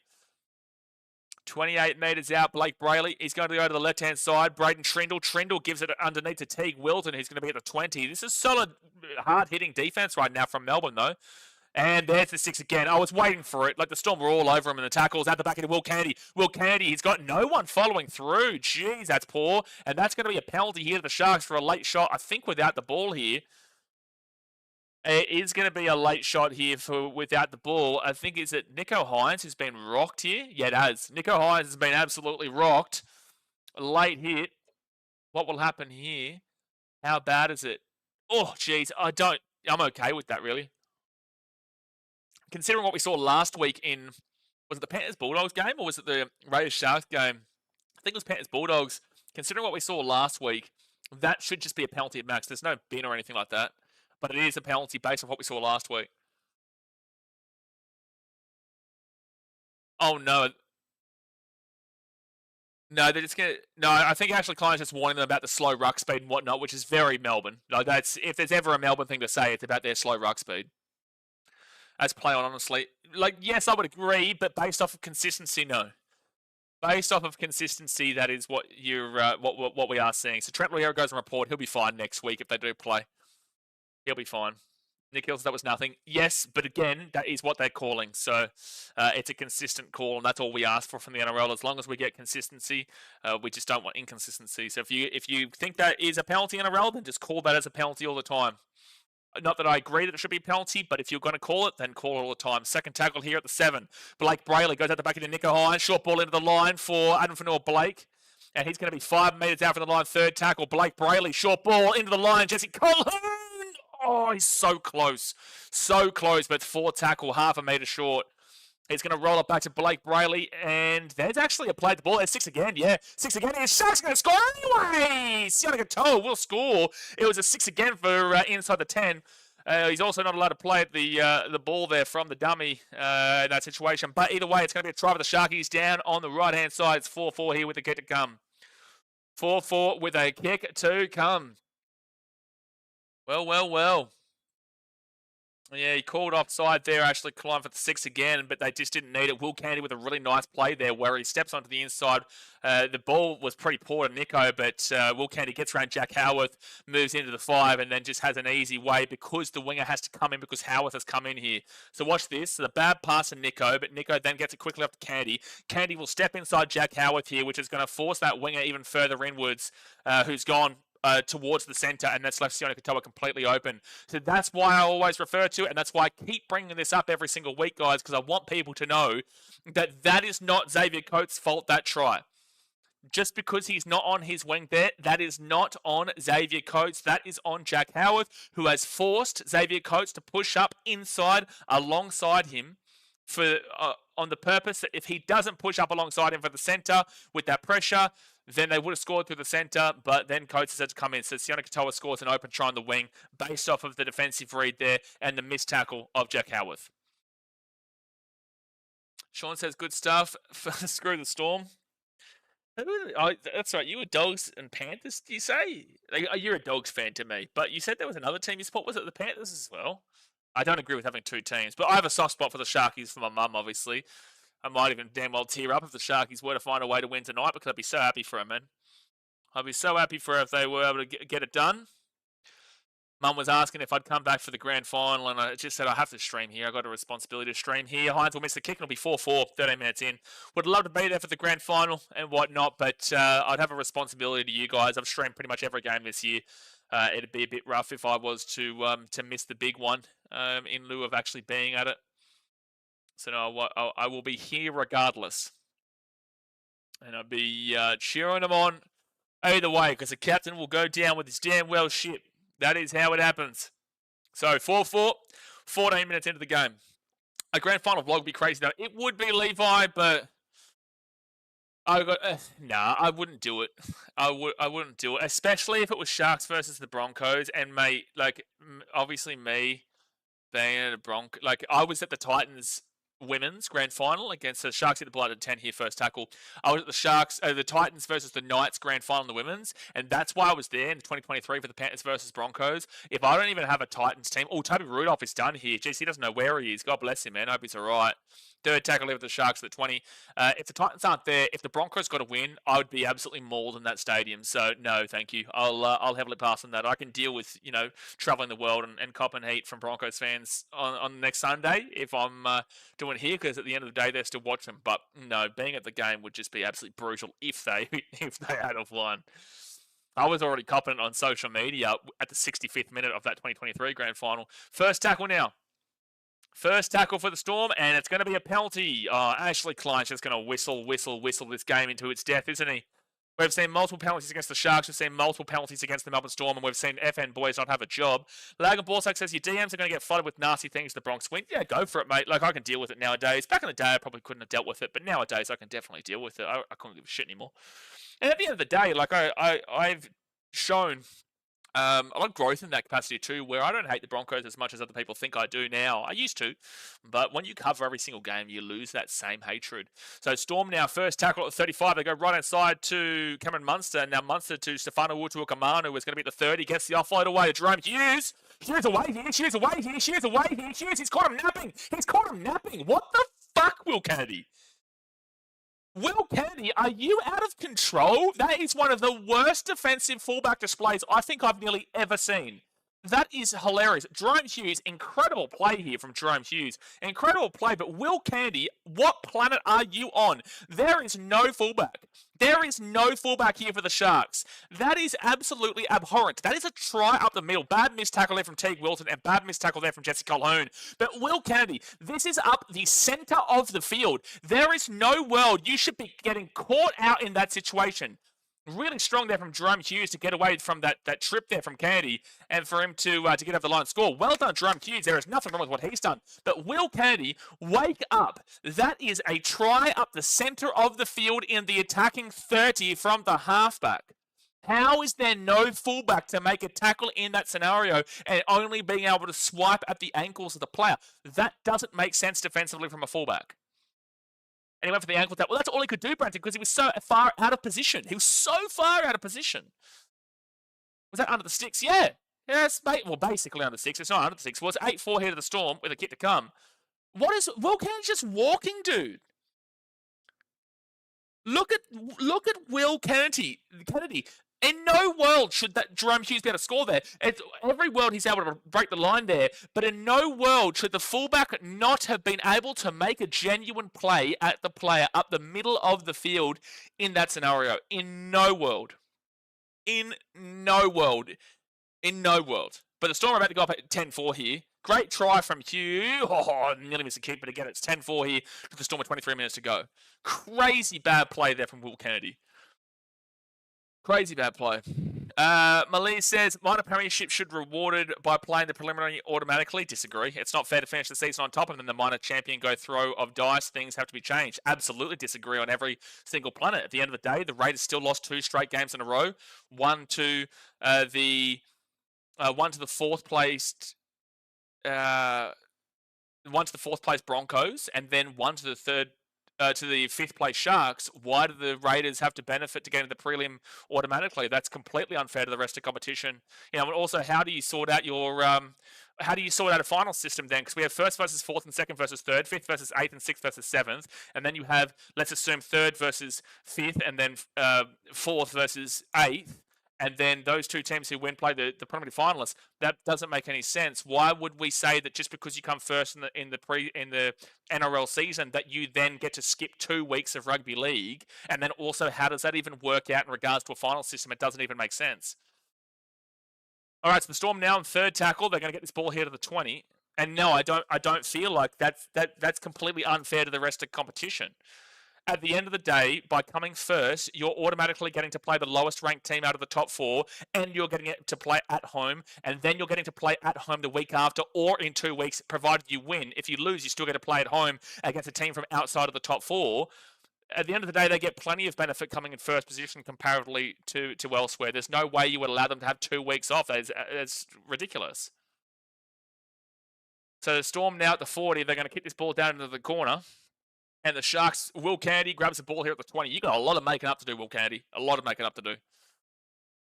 Leon says, would be a shame if we got a Storm Panthers final. Sure, but it's still the 2 best teams in the comp, man. But you're right, but sure. It'd still be the best 2 teams in the comp. Second tackle now for the Sharks, the 25. They go right inside Blake Brayley off to Braden Hamlin-Welly. By the way, Toby Rudolph came off the field, so that'll be interesting.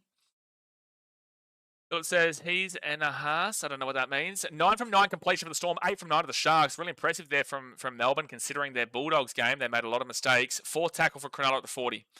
Jared Farmoni says the final system is perfectly fine the way it is now. We don't need another McIntyre system type to confuse us all over again. Sure, I agree. Kale, Jesse Ramian.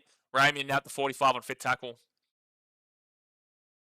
Jay says Raiders are poo. Unfortunately, they didn't live up to what we were hoping for this year in regards to the finals. They had a great season regardless. Storm let this ball bounce. Sharks are going to get the ball here. Braden Trindle. Trindle's going to kick this ball over the top here for himself. He's been taken out. It's going to be a penalty to the Storm. It's going to be offside against the Sharks here. Very lucky, because otherwise it would have been a penalty against the Melbourne Storm for grabbing him after he's kicked the ball there. But it will be penalty, I think, for offside against Trindle. Yeah. Yeah, they are all offside there. It's a correct call there from Ashley Klein. Very much the correct call. The way this season has gone, Broncos Sharks would be a great finish. Yeah, well, I've been saying Broncos Sharks would be the best finals game that we've seen for a long time, but I was expecting that to be week 2, not the grand final. And right now, they're both underdogs, obviously. So the Storm, they're going to be 38 metres out from the Sharks line. First tackle, Jerome Hughes, Josh King. And Josh King is going to be 30 metres out, second tackle. 20 minutes to go here of the first half, guys. Hit that thumbs up button and subscribe if you're new around here. Harry Grant, Jerome Hughes, Cameron Munster gives it to Nick Meaney. And Meaney will get taken down by Kale Iro. He got done over by him before. He's not letting that happen again. Third tackle, Warbrick back to Munster. Munster at the 20. And Munster nearly breaks through a really poor line of defense. The Sharks are really struggling to make tackles in this game at the moment. Stefano to Comando again. He gets an offload away to Pappenhausen. Pappenhausen to Harry Grant. Sharks are struggling in regards to making their tackles. They're missing a lot of tackles here. 4 tackles, 10 metres out here from the line. 6 again here for the Storm. You would expect them to pretty much score here with this defense the Sharks are showing at the moment. First tackle for Melbourne, 5 metres out from the line. First tackle. Give out the back into Munster. Munster fakes it, steps, and that wasn't the play. Second tackle now 9 metres away from the line. Second tackle, 9 metres out here from the line. Harry Grant, he'll go out the back to Jerome Hughes. And now Sean Elias Katoa, he's going to be 5 metres out. Sorry, my screen went blurry for a second there. Third tackle, 5 metres away from the line. 19 minutes left of the first half. Already up by 6. Harry Grant, Jerome Hughes. Jerome Hughes goes at himself here. Oh my gosh, nearly scored a double. 4 tackle, 3 metres away from the line. Harry Grant, he's going to go at himself. Now he gets it to Munster. Munster across now. They've got good play here. Gets a great offload to Pappenhausen. I don't know how he got that ball away, but it is fit tackle. Good defense from the Sharks now, just considering they've been missing a lot of tackles. And Harry Grant's trying to milk that. He's trying to milk that. Fit tackle. Munster will kick this ball across here. And Warbrick knocks it back. Chance here for the Storm. He's throwing the ball back on the inside. I don't know what's happened here. This could be a dropout or this could be a Storm knock-on. I think we're going to have to check the bunker for this one, Klein. That's exceptional attack from Melbourne, but they haven't scored. So this is also great defense from the Sharks, considering they've missed a lot of tackles. Warbrick knocked it back. Meaney then throws the ball. Or you'd argue that's forward. You'd argue that's forward there from Nick Meaney, but it's tight. But who touched this last? Are they saying the Sharks touched it? No, this is going to be... It's going to be a dropout. Oof. Bit unlucky there. I think Meaney's pass probably goes forward there. No, they are going to give it to the Sharks. No, it is going to be a Sharks ball. So Sharks will get the ball here at the 20. It's going to be a 7-tackle set. Very lucky there for Cronulla. They came up trumps in defense, and they haven't been looking good in defense so far today at all, but they will get away with that one. So 0 tackle for the Sharks at the 30. They'll go right-hand side now to... I can't see who that is right now. He's in the tackle. I think it might be... Is it Sione Katoa? Yeah, it was. Oh, here we go. Nice run from Blake Brayley. Looked for the offload, couldn't get it. Second tackle at the 48. They're making some decent enough meters here. Jesse Ramian, though, pushes off from Munster. He'll go back out to the left-hand side here at the 40. He gives it across to Jesse Colquhoun. And Colquhoun's going to run this ball here at Jerome Hughes, who they haven't really targeted so far. Leon says, what does Cleary need to do to become the greatest halfback of all time? It depends on what sport, what aspect of the game we're talking about. We're talking about overall. We're talking about specifically NRL. NRL specifically, he's the best player of all time. If we're talking overall, well, he hasn't encapsulated Origin just yet. Fit tackle. But NRL specifically, he's clearly the best NRL player of all time. Blake Brayley, fit tackle, 10 metres out. Trindle kicks it through. Pappenhausen, great grab. Great grab. He could get away here. No, taking it out of the 10, first tackle. Great grab by Little Mullen and Puppy. If you're talking about NRL specifically, mate, you are saying that Nathan Cleary is the best NRL player of all time. If you're talking about Origin, no way. If you're talking about International, hasn't been able to do it long-term just yet, but we'll see him in the Internationals this year, and then obviously we've got the World Cup coming up next year as well. But Origin is the one that he really needs to grab and take a hold of for us to say greatest overall player of all time. Because there has been players who have done it at multiple levels. Cameron Smith is a great example of that. Andrew Johnson's a great example of that. Darren Lockyer is a great example of that. All right, so right-hand side, Jerome Hughes will kick this ball through on fit tackle. He's having a belter of a game so far, Jerome Hughes, especially coming back from injury. They go to the right-hand side of the Sharks at the 20, and it's going to be first tackle. How many Origins would he need to win? Well, he'd need to win. It's not even necessarily about how many he wins. It's just about him getting some wins, realistically, because he has been in the favourite team. Well, one second here, Will Kennedy's away here. Will Kennedy gets his ball to the 35. It's a hard one to explain to you here, man. It's just when you watch him, you know that he hasn't been performing anywhere near enough at the Origin level with the expectations. He hasn't been. Win 8 straight Origin series like Thurston. Don't forget Cameron Smith. So the Sharks, Adam Fanua-Blake gets his ball to the 40 on fit tackle. Good run. 16 minutes left in the first half. Controlling your team is good. Controlling your county's team. Up in the air from the Sharks. Good chase here from the Sharks. Knocked back here from Cronulla. And Nico Hines knock on. Nice work there from Cronulla to knock that ball back. But Hines will knock that ball on at the 15 or so, the 20 or so. It's unfortunate. Nico couldn't really do too much about that. There was a Storm player nearby who would have jumped on it either way. So just a bit of an awkward one. Yeah, it goes back to the 15 or so. So the Storm will get the ball there. And if he doesn't make a play at that, but that's nice there for Mulatalo, who's been able to come up trumps over Warbrick twice now on attack and defense. Game is Braden Trindle and Nico Hines are number 6 and 7, and they're both midfielders. I don't even know what you've just said. Second tackle here at the 30. What is your point that you're trying to make, and also what are you saying? So Cameron Munster will go out to... Oh, that's forward. Yep, that's Sharks ball at the 33. They were away too. If Xavier Coates was just a little bit further back, and Jack Howard, who's not having a fantastic game right now, if he was just a little bit further back there, Xavier Coates, and Howard gets it to him, he was completely in open air, and you probably would have backed him in for a try because Kennedy in the open space has been absolutely awful so far. Huitao to Howes, it's Thunderbolt from Melbourne. Monkey Muay Thai says, yes, Stefano has been great. By the way, Monkey Muay Thai, I want to ask you a question. I don't know if you are that person, but are you, there are a couple of friends of mine that I know from this year in Thailand have created a Muay Thai business called Monkey Muay Thai in Hua Hin. I don't think it's them, but are you them? I'm just asking this question. It's just funny timing. It really is funny timing. This happened a little bit ago. Second tackle now for the Sharks at the 22. 14.5 minutes to go here in the first half. Otherwise, it's just a funny coincidence. Blake Brayley, great run here. He gets his ball to the 8. That's going to be a high tackle penalty. Yeah. High tackle penalty there against the Melbourne Storm. The Sharks will get the penalty 10 metres out. They obviously aren't going to go for the 2. Blake Brayley, with a great run there, lost his boot in the process too, mind you. Gee whiz, 26 minutes in. We've already got 1,200 votes. Keep on voting that poll, guys. And don't forget, go subscribe to BKRtravel. Well, we are posting very regularly now. We put a new video out yesterday, which answering Jay Hayes' question. All right, so first tackle here at the 5. They go to the right. Blake Brayley, Nicho Hynes. This is opening up for them. Oh, there's a bad play there, and it's going to be a penalty Cronulla. I think it's for a tackling without the ball here. I think it might be tackling without the ball is what they're calling. Nicho's complaining about a professional foul. I don't think so, though. Yeah, no, it's just Xavier Coates without the ball as grabbed onto Jesse Ramey. It's not a... It's unfortunate for Coates.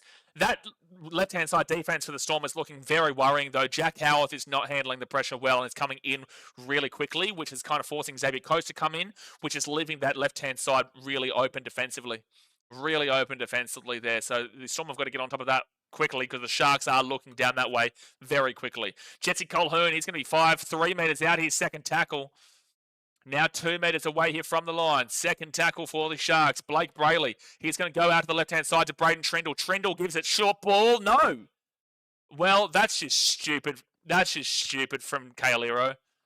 That's insane from Kailiro. He has just run straight into a Storm player and just given away an obstruction.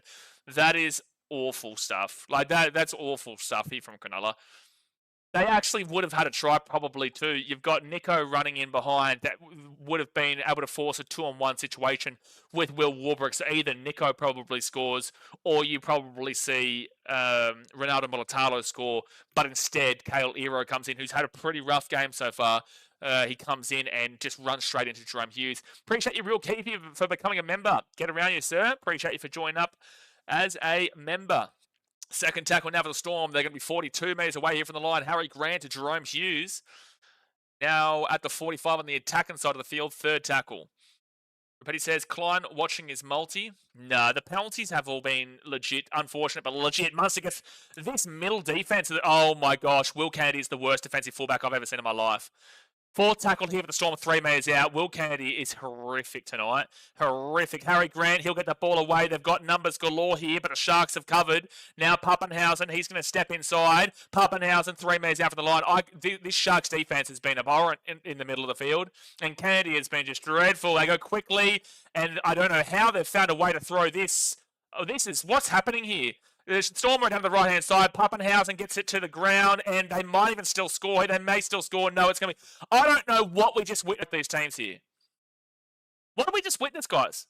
The Sharks have come trumps in defensively in the end, but I don't know what just happened just then. And now a penalty to the Sharks. Oh, my goodness. How do you even describe the play that we just watched for the last minute?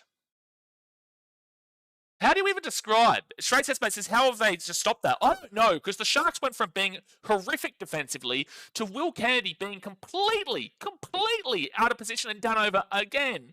Again, mind you. Luckily, the Sharks got back and covered, and then they covered on the scramble, and then the Storm had so much space and open, and then the Sharks did well defensively, so it's like you shit on them here, but then you say, well done here, and the Storm did well here. They're killing the Sharks up the middle of the field. Oh, and say good news to the Sharks. So Rudolph Putch said, I don't know how to explain what just happened. Arnold Palm says, up the Storm. John says, there's some bullshit going on here from Klein. Well, who are you arguing against? So are you saying the Storm are getting done over? Or are you saying the Sharks are getting done over? I think both teams are being pretty equally penalised right now. Fourth tackle now for Cronulla, and they're going to be at the 50.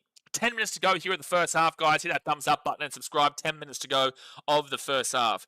They go to CSF Italico, who's on the field. Nicho Hynes into the line. Great running, Billy Burns. He gets it right-hand side. Jesse Ramian. Sione Katoa. Try time for the Sharkies in the corner. Wow. Sione Katoa will score there. Xavier Coates makes the tackle, falls off the tackle. Katoa strong enough to stay in the field of play, and he will score in the corner. So a chance here for the Sharks to tie the game up. Wowee. Wow. John says both teams are getting some massively shite calls. Not necessarily going to disagree with you. There is consistency to the way that Klein penalised the late hit from last week. Not that I agree that it should be a penalty, but people will complain about that. Well done, Sione Katoa, to stay in the field of play there and to get away from Coates for his double. Philip says, go Sharks, beat them in their home ground and look forward for grand final with you all the way from Papua New Guinea. Watch on live. Get around you, Philip, and appreciate everyone for watching on from Papua New Guinea. We have a lot of people who watch on from Papua New Guinea here, and we love you guys here. Looking forward to the international streams where we will be streaming Papua New Guinea games. But well done, Sione Katoa, for the try there. Anupam says, who's your favourite team, BKR? The mighty, strong, beautiful, undefeated Gold Coast Titans, mate. The mighty, strong, unbelievable Gold Coast Titans. Duran says, we are up for the fight tonight. You are up for the fight. Well, I did tip you as an underdog. Monkey Muay Thai says he's got 2. Let's go, Katoa. Monkey Muay Thai didn't answer my question before, mate. You didn't answer my question I was asking you before. Connor jumps up the tits. Up the tits, Connor. Come on, get around Josh Hannay. Well, as a Titans fan, all Titans fans should be very much cheering behind the Sharks because Josh Hannay is their assistant coach. So Josh Hannay is now our coach for next season. So Josh Hannay, we want to see him win a grand final. He come to the Titans and take over and just dominate the competition like he's going to damn well do. And we're never going to lose the game again. I don't believe the Titans ever lose another game again. And you know what helps my statement there? Well, the last game of the season, the Titans won. All right? So the Bulldogs, their last game of the season, they lost. The last game of the season for the Warriors, they lost. Last game of the season for the Raiders, they lost. But the last game of the season for the Titans, they won. So that's all I'm saying. You're only as good as your last game. Just throwing it out there. He's going to curl it away and just miss the kick. So it will stay Storm 10-8 with 9 minutes to go in the first half. Argue it. Argue with what I'm saying there. Are you not as good as your last game? Titans won their last game. But the Raiders, the Bulldogs, the Warriors and the Roosters all lost their last game. So I'm just throwing facts out here. Just trying to tell you guys. The Titans are going to go undefeated for the rest of eternity. John says, Klein is a referee that gives you one hand, gives with one hand and then takes with another to level up the contest. It could almost be called manipulating the contest to make it an arm wrestle. What I'll say is that I don't like Ashley Klein as a referee. Sometimes he can have incredible games and sometimes, majority of the time, he can have really poor games. Can't believe he got a really strong mark in a few games this year. But with that being said, that Raiders-Broncos game, a lot of the calls I agreed with. It was just the one where Hudson Young was penalised and binned in that Reece Walsh exchange that I disagree with. Outside of that, a lot of the calls that people were complaining about were actually legitimate penalties. So it's going to be second tackle here for the Sharks. Toby Rudolph back on the field, by the way. And it's going to be Kale Iro, third tackle, who gets his ball out to the 30. 8.5 minutes to go in the first half. Jared says, so what you're saying is 2026 Titans in a prelim. What I'm saying is the Titans never lose another game ever again in the history of rugby league and eternity, mate. So take it that what you will. Does that mean they're in a prelim? Yes, it damn well does. It means they won't lose a game ever again, mate. So Nico will kick that ball down to the 10, where Pappenhausen to Will Warbrick, and then they'll be at the 15. Apparently, the commentary just said that the Storm have never lost a finals game at half-time. Finals game at half-time under Craig Bellamy. Is that true? That's crazy. Molly says, Storm will not recover from the big loss by the Roosters. Knock on Storm. Oh, no, it's a penalty. Toby Rudolph is celebrating here. Oh, they were originally going to call the knock on, and then now it's been called as a penalty. Toby Rudolph was celebrating this. He was celebrating it. Are you sure that he passes HIA, lads? You sure he passes HIA? Durant says, albeit I think we have a chance if we win. I unfortunately can't see us or Storm beating the Panthers if they make it on grand final day. I would probably tend to agree right now, but I could see both teams beating the Broncos, but the Broncos would definitely prefer to play the Sharks than the Storm. All right, so the Storm now, they're going to be at the 43 on second tackle. 6 penalties to the Sharks, 5 penalties to the Storm. Ashley Klein, please get your whistle out of your mouth, mate. Please.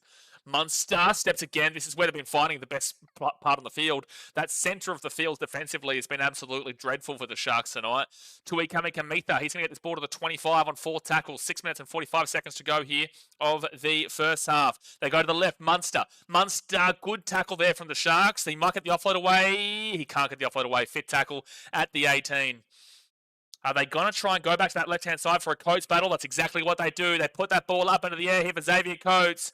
And he goes up. He gets the ball. But Will Kennedy does well here.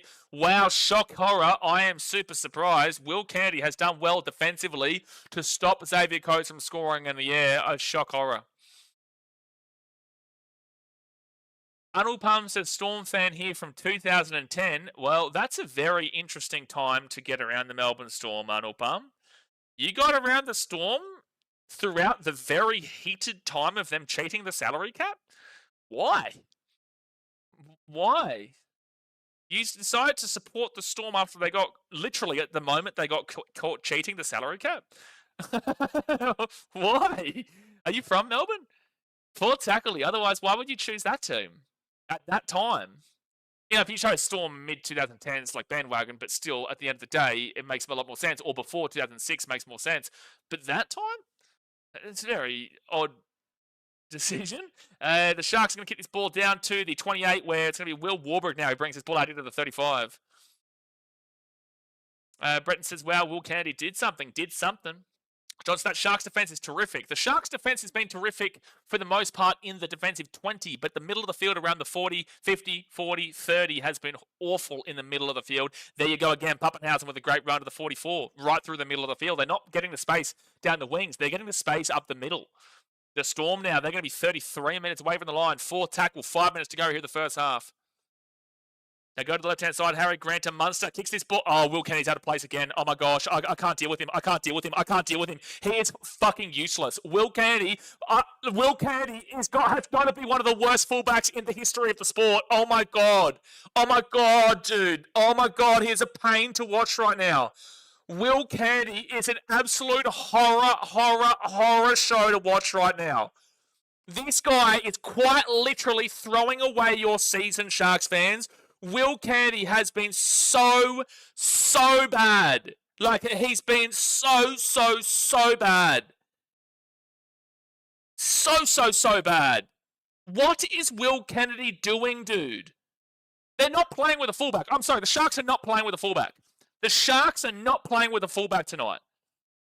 Truly, it's a try for Ryan Pappenhausen.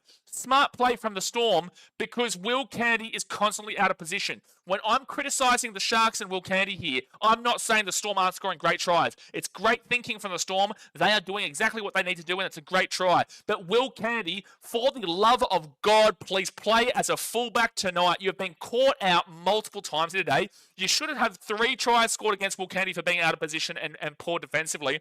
He's had 2 tries scored on him because of that. The only reason the third one wasn't scored was because of the cover defense that came back and stopped the Storm try.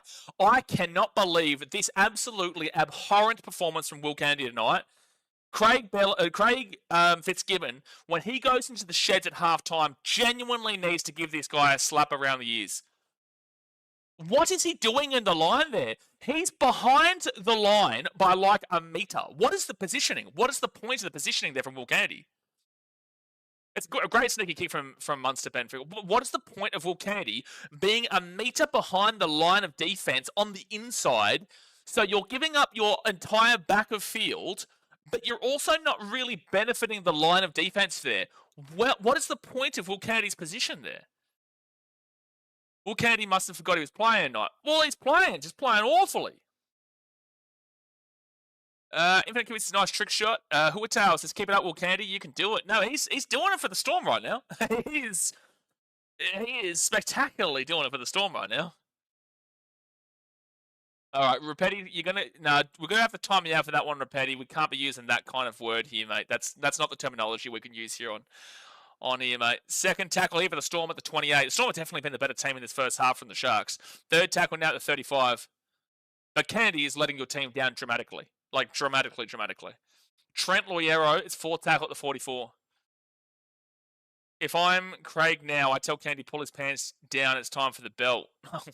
I thought that was going a different way for a second there. 5th tackle at the halfway point. 2.5 minutes to go to the first half. Jerome Hughes, he's going to kick that ball up. If anyone tries to tell you that Kennedy isn't out of position there, it's baffling.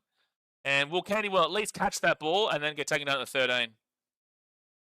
Stan says the Storm are bribing Will Kennedy. They honestly have to be, mate. They have to be. They have to be. How can you be a preliminary final fullback and be playing this awfully? I would argue that this is a significant reason as to why the Sharks are down right now. Because overall, in the defensive 20, the Sharks have been quite solid defensively, in the defensive 20 specifically. You take away the 2 tries that the Storm have scored here on the back of Will Candy being Will Candy, they would be currently at 6 points to 8. Billy Burns, good offload there to Blake Brayley. They give it out to Candy. Candy to Braden Trindle. Trindle gets it across into Mulatalo. Mulatalo inside, gets the offload away. Kale Iro runs for contact, strangely enough, but he gets the offload away, 4 tackle to Candy. Candy now at the 42, then goes back to the short side. Don't know why, but sure. Braden Trindle off to Toby Rudolph, and then they're... what was the point, Rudolph? And they give it to Braden Trindle.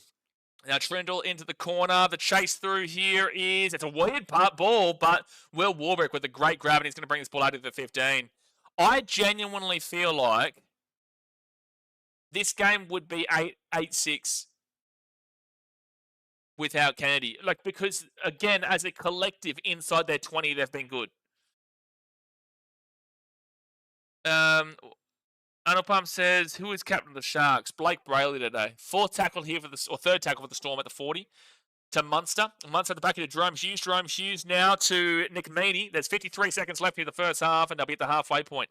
But the game's not over for Cronulla, but geez, they have not given themselves a helping hand by any means here in this game. The Storm now will be at the 40, and it'll be 5th tackle. Not reading that comment out. Jerome Hughes here at the 35. And Will Candy, they'll get that ball in the air. Comes out the back here for the Storm. Comes out the back for Pappenhausen. Pappenhausen, he's going to get this ball through. It's going to be an intercept there from the Sharks. They get the ball away here to Jesse Ramian. And Ramian pushes it off to Mulatalo. And that was just pointless there from Cronulla. Sean says, they always say one person can help or screw a game. Yeah, well, right now, Will Candy is absolutely destroying Cronulla's chances of playing in a grand final. Destroying. Absolutely destroying. So 2nd tackle here for Cronulla at the 22. 3 seconds left here the first half, and Sione Katoa is just going to play out the half. Okay. Well, interesting. Sharks, you are down by 8 points, but sure. That's going to be half-time here, folks. That is going to be half-time. 16-8 to Melbourne. How do I go about that half? Because, well, statistically, both teams are very, very similar in a lot of ways. It's just we've got one idiot on the field right now. We genuinely do. We've got one Muppet on the field right now that is costing Cronulla everything. But I'll read you through the stats to prove why I'm saying what I'm saying here. Guys, hit that thumbs up button and subscribe if you're new around here at halftime. The score is 16-8 to Melbourne. Whoever wins is in the grand final. Whoever loses is going to be out and eliminated. The try scorers are Will Warbrick, Jerome Hughes, and Ryan Pappenhausen for the Melbourne Storm, with the Sharks being Sione Katoa twice. We go to the possession and completions. Possession-wise, the Storm are at 52%. The Sharks are at 48%. So a similar amount of ball. Storm definitely in favour, but a similar amount of ball. 12 minutes and 56 seconds there for the Storm. 11 minutes and 53 seconds there for the Sharks. That is 23 minutes. That is 23 minutes 50. That is under 25 minutes of time possession, which is not a great sign. We have seen 5 tries scored, but it's still not a great sign. You would like to see more than 25 minutes time in possession. And then we've got the completion rate here. And both teams are doing fantastic on the completion rate. 80% is a minimum that you need to be looking towards. 80% is something that these two teams frequently are under. But yet today, both these teams are above 90%. The Storm are at 94%, 18 from 19. 94%. That is incredible. And the Sharks are at 18 from 20, which is 90%. So both these teams are completing their sets at an extremely, extremely good rate right now. Very, very good rate. So, like, you can't complain about that from the Storm or the Sharks. Go to all runs. They've got a similar amount of ball here. Storm with 1 extra run.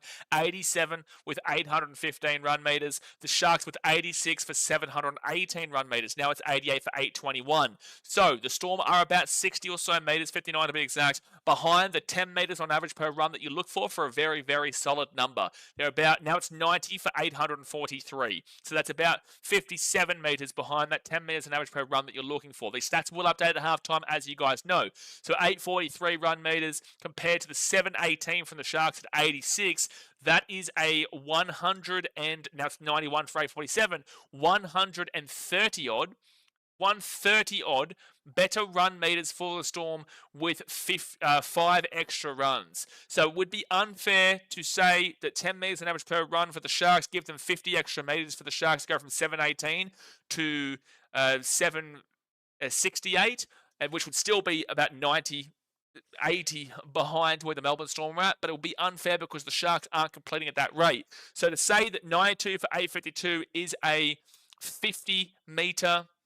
No, it's a 70-meter gap right now that the Storm are behind the 10 meters an average per run that you would look for, whilst the Sharks are 140 meters behind that. So the Storm definitely winning the middle of the field. We know that from the eye test. We know that from where the Sharks are getting broken through in the middle of the field, and that is really coming through there in regards to the run meters. The post-contact meters with an extra 6 runs here for the Storm, they're at 287 post-contact meters, whilst the Sharks are at 227 post-contact meters. So another stat, very difficult to read, but the metric, it is still in favour of the Storm there. Even if you try and give them the extra 6 runs to go from 87 to 93, you give them that extra 6 runs, it's a 60-metre swing right now, 62-metre swing with 94 runs. It just keeps updating here with the Storm with 62 metres separating them. You're probably giving the Sharks to maybe the 250, 260 range, which is still well behind the Storm. So the Storm are winning the metres by a decent stretch. They're winning the post-contact metres by a decent stretch. The line breaks, they're up 3-2 right now, so similar, but just in favour of the Storm. The tackle breaks, here is a crucial one against the Sharks. I pinpointed this very early in the game. 19 tackle breaks for the Storm, 8 tackle breaks here for the Sharks. Defensively from the Storm, that is incredible. Defensively from the Sharks, that is above the average of 15 to 17 missed tackles that you usually have at halftime.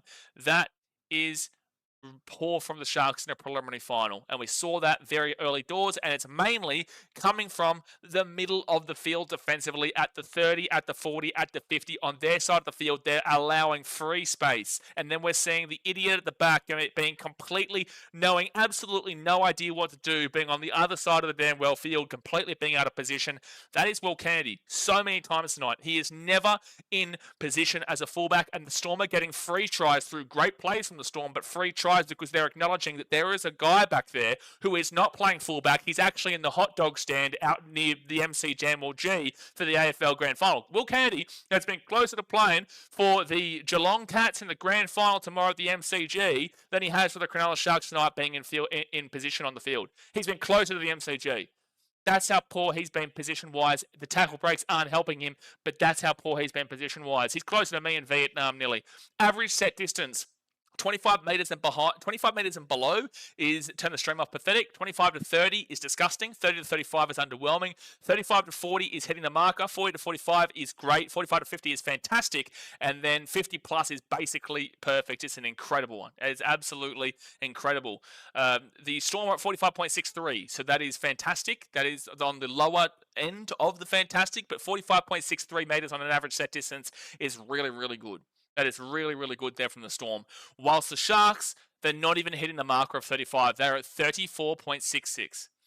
34.66. This is a 11-meter gap between the 45.63 for the Storm and the 34.66 there for the Sharks. That is a big gap between these two teams. The Sharks are underwhelming in a preliminary on meters, and the Storm are in fantastic. Massive, massive gap there from both these teams average-wise. Now, play the ball speed, 3.32 seconds is fast there for the Storm. It's not extremely fast, but it's fast. Whilst the Sharks are at 3.55 seconds, which in that category is the average category between 3.4 and 3.59. They're in the average, going close to slow category of 3.6 to 3.79. The passing, 11 offloads here from the 11 offloads from the Storm to 7 offloads to the Sharks. I'm going to quickly read this stats. It says, BK Sport, Will Kennedy has been so bad. I love this. Yes, he has. I don't think anyone can argue it. I don't think there'd be a single Sharks fan out there who'd be defending that performance from Will Kennedy in the first half. But anyway, 11 offloads to the Storm, 7 offloads to the Sharks. So lots of offloads in this game. But geez, the Sharks are allowing the Storm plenty of offloads. Forced dropouts is 1-0 Storm way. Very lucky not to be 2-0 Storm way, to be fair, against the Sharks. Kick defusal is 40% for the Storm, 29% for the Sharks. And then we go to the effective tackle percentage. Holy dooly. Holy dooly here, baby. We're about to give you a number. We're about to give you a number, all right? Definitely a number. It's not a good number, but it's a number for sure. Now, effective tackle percentage is an individual metric, not a collective metric. It is about the players making the tackles, right? 85% and below is disgusting. 85% to 88% is underwhelming. 88% to 90% is hitting the marker, and 90% and above is basically perfect.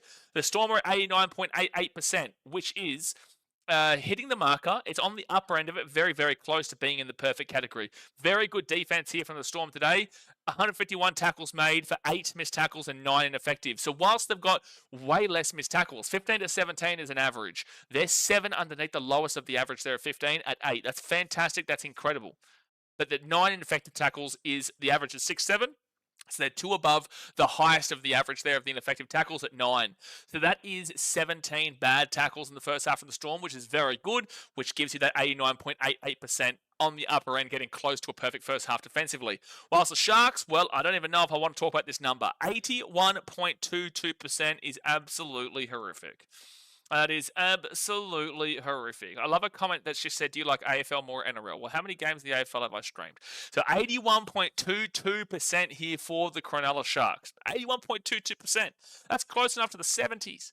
That is disgusting. That is 8%, 7% below the hitting the marker of 88%. 7%. 81.22% in a preliminary finals game is wild work, just wild. Tackles made is a 173, 19 missed tackles, and an insane 21 ineffective tackles. An insane 21 ineffective tackles. That is 40 bad tackles to 17, comparatively between the Sharks and the Storm. 40 bad tackles for the Sharks here tonight so far. 21 is 14 above the average, the highest average of ineffective tackles of 7. 14 more in a preliminary final, and then the missed tackles is 2 above the highest the average is at 17 for missed tackles. 40 bad tackles to 17. And it's quite funny because if Will Kennedy actually knew how to play as a fullback here tonight, it probably wouldn't even be 16 to 8, which is quite funny. That Sharks defense is abhorrent. I'm actually surprised the Storm are up by a lot more. Truly, with those stats, that's really poor. And then you go to the negative play. 3 errors to the Storm, 2 errors to the Sharks, some more errors from Melbourne, but both teams have actually been quite decent with the ball in hand tonight, not making as many mistakes as both these teams usually do. The penalties conceded is 6-5 against the Storm. It's just abhorrent. We're seeing so many penalties in this game. A lot are warranted, a lot are questionable, but either way, it's not Ashley Klein that's impacting this game here tonight. Both these teams are just giving away quite a lot of penalties. But 6-5 is really, really poor for amount of penalties given up. Ruck infringements is 1-1 either side. Inside 10 metres is 1-0 against the Storm and 1-0 on report for the Storm. Overall, speaking just as a general overview, errors and penalties are very similar. Defensively, the Storm have been great. The Sharks have been god-awful. Kick defusal is poor for both teams. Lots of offloads here in this game. Play the ball speeds fast for the Storm and average for the Sharks. Average set distance is off by 11 metres in Storm favour, which is huge. Post-contact metres, Storm. Tackle breaks, similar. Run metres, Storm by a long way. The completion rate is actually now 90% here for the Sharks at 19 from 21, with the Storm being at 89% at 17 from 19. Doesn't really matter, though. Point of the matter is that those stats there are leaning towards the Storm winning this game. This game is still close enough for the Sharks to win it, for sure. But those stats right there are telling me the Sharks don't look on here tonight. They just do not look like a preliminary final team as we currently speak in regards to their fullback. Because if you actually look deep into it, a lot of the stats do align with the fact that it is still a very close game in a lot of ways. And if the Sharks can pull out a better performance in the second half, they're well and truly still in this game, considering it's still only an 8-point game. And the only reason it's not a 6-point game is because, unfortunately, 4-point games because Nico's missed both of his kicks. The point of the matter is that the Sharks are still in this game, but you just wouldn't have too much hope in them based off of what we've seen in that first half. They need to have a significantly better second half than what we've just seen. The Sharks defensively, they could get pieced apart here, and this could end up being a 13 plus for the Storm. It could, from the way that we're seeing it right now. But if they can come in with the same collective defense, not individual defense, but collective defense in their own defensive 20 in the second half, and then they can find just a little bit more attacking rhythm, and they don't have some muppet out of position in fullback, I promise you the Sharks team can still win this game. But it takes a massive upheaval here at halftime, realizing that if they don't have that, then you're getting sent to Bali this week. You're getting sent to Bali tomorrow. Like, truly, this really needs to improve. The home of the NRL, it always feels like the Sharks are poor defensive stats-wise against Canberra and East and now Melbourne. Sort of, but this has been really poor. This has been way worse than that Roosters and Raiders game. Way worse. And that's not just looking at the score, just in general from the eye test, it's been really, really poor to watch. A lot of ways from them. Nichols, I expected Melbourne to have scored more tries. The Sharks are still in this one. Yeah, well, it's only 8 points. It's only 2 scores. It's only a potential converted try and then a 2-point penalty or a 2-point field goal.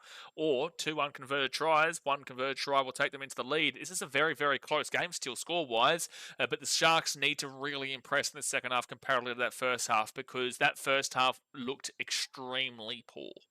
Yeah, like, extremely poor. And attacking-wise, they've shown a lot down that right-hand side. The Storm are open on that left edge. They can definitely beat out Xavier Coates and Jack Howarth continuously in the second half as well. The Sharks can get over the top of the Storm if they continuously attack this left-hand side, because Xavier Coates and Jack Howarth tonight has been consistently coming inside, forcing Xavier Coates off his wing, and that's why you've seen Sione Katoa score twice tonight. That's why you've seen it. So they still can. Like, they can still do it. Any other fullback, then it would be 8-4. Well, there you go. Exactly right, Lagan. Exactly right. If they had their fullback and actually in position here in tonight's game, this score would be 8-4 on the pure metric of what we're talking about. Obviously, the entire game changes, but on the pure thing that we're talking about here, Kennedy has been to blame for 2 specific tries. 2 specific, and honestly should have been 3, but the other cover defense got back nicely. But second half is very close to getting underway here, guys. Very close. Wesley says, is this a 9+? Oh, you've said Storm with 2 S's, mate. There's only 1 S in Storm, champion. There is only 1 S in Storm, Wesley, buddy. But it all comes down to how this Sharks team comes out here early doors. We'll know if this Sharks team is up for a win. I think at the 50 to 55 minute mark, the Sharks have been really poor in the 40 to 50th minute mark against both the Raiders and the Roosters, and then they've gone on to win the game quite well in the 50 to 80th minute. Now, the worrying thing here for the Storm is that the Sharks are a second half team. They're not as heavy of a second half team as the Broncos are, but the Sharks would be the second half team comparatively to the Broncos, just not as heavy hitting as the Broncos. The Broncos were the second half team against the Sharks when they did play each other. So the Storm are going to watch out here. They do find a way to get back into this game. They've got to really get into the grind of it here, Melbourne, in this first 40 to 50 minute, which we know they're able to do. But the Sharks are quite infamous in this last couple of months that their 40 to 50th minute mark will be a very slight adjustment negatively for them. Raiders did it, Roosters did it, even the Bulldogs did it, but they just didn't do anything really from that point. Point is that from the 50th minute onwards, the Sharks are equal with the Broncos in regards to how well they do attack. So there's still plenty of chance here. Nikhil says, Will Kennedy usually so good for the Sharks? 50-50. Really has been the weak link today. Let's see which Craig gives the best halftime. Yeah, which Craig gives the best halftime talk. Yeah, you're right. Let's see. Will Kennedy, his first half of the season was incredible. I wouldn't necessarily say his second half of the season has been undeniable. Scott James says, Broncos vs Panthers is apparently going to break all records for a preliminary final. Based off of what? All right, so second half is about to get started here. The Storm will be kicking it off to the Sharks. Backdoor, mate. Jeez, Steve has slapped Daz there. But all right, the Storm kick it off. The Sharks will receive the ball here at the 5. That's going to be Braden Trindle, who gives it off to Oregon Kafusi. Brings out at the 15 first tackle. Thumbs up, subscribe, and don't forget to go subscribe to BKRtravel. We're only 7 subscribers away from 1,500 subscribers, so it would mean the world if you guys could get us to 1,500 today over on BKRtravel. Yeah, Daz mates timed him out. Yeah, look, it makes sense, Steve. You've been slapped there by Daz in retaliation. CSF Italico, Toby Rudolph. And Rudolph will get taken all the way back to the 15. Great run there, but this is not surprising. Sharks are not great in this part of the game. Jesse Ramian to the 25 on 4th tackle. If the Storm can go and score a try or 2 here, they'll call game in this next 10 minutes. I'll go out and put my put that comment on the line. If the Storm can get this game to 24-8 by the 30 minutes to go marker, this game is over, despite the fact that it would still only be a 16-point game and still doable there. I just feel like that's way too much for the Sharks to chase home here in Melbourne. But if it stays 16-8, the Sharks are really well known for their 50 to 80 minute mark. Second tackle here with the Storm at the 33. First try in this half is important for both sides. Well, it always is going to be important, but I feel like the Sharks can still get away with one try here from the Storm, even if it's a 14-point game. I do think one try is okay, but if they can, if they give up 2 tries here to make it 24, it's quite funny that I'm saying that 22 to 8 is very different to 24 to 8, but I do think there is a big significant difference in regards to the way I'm thinking about it right now.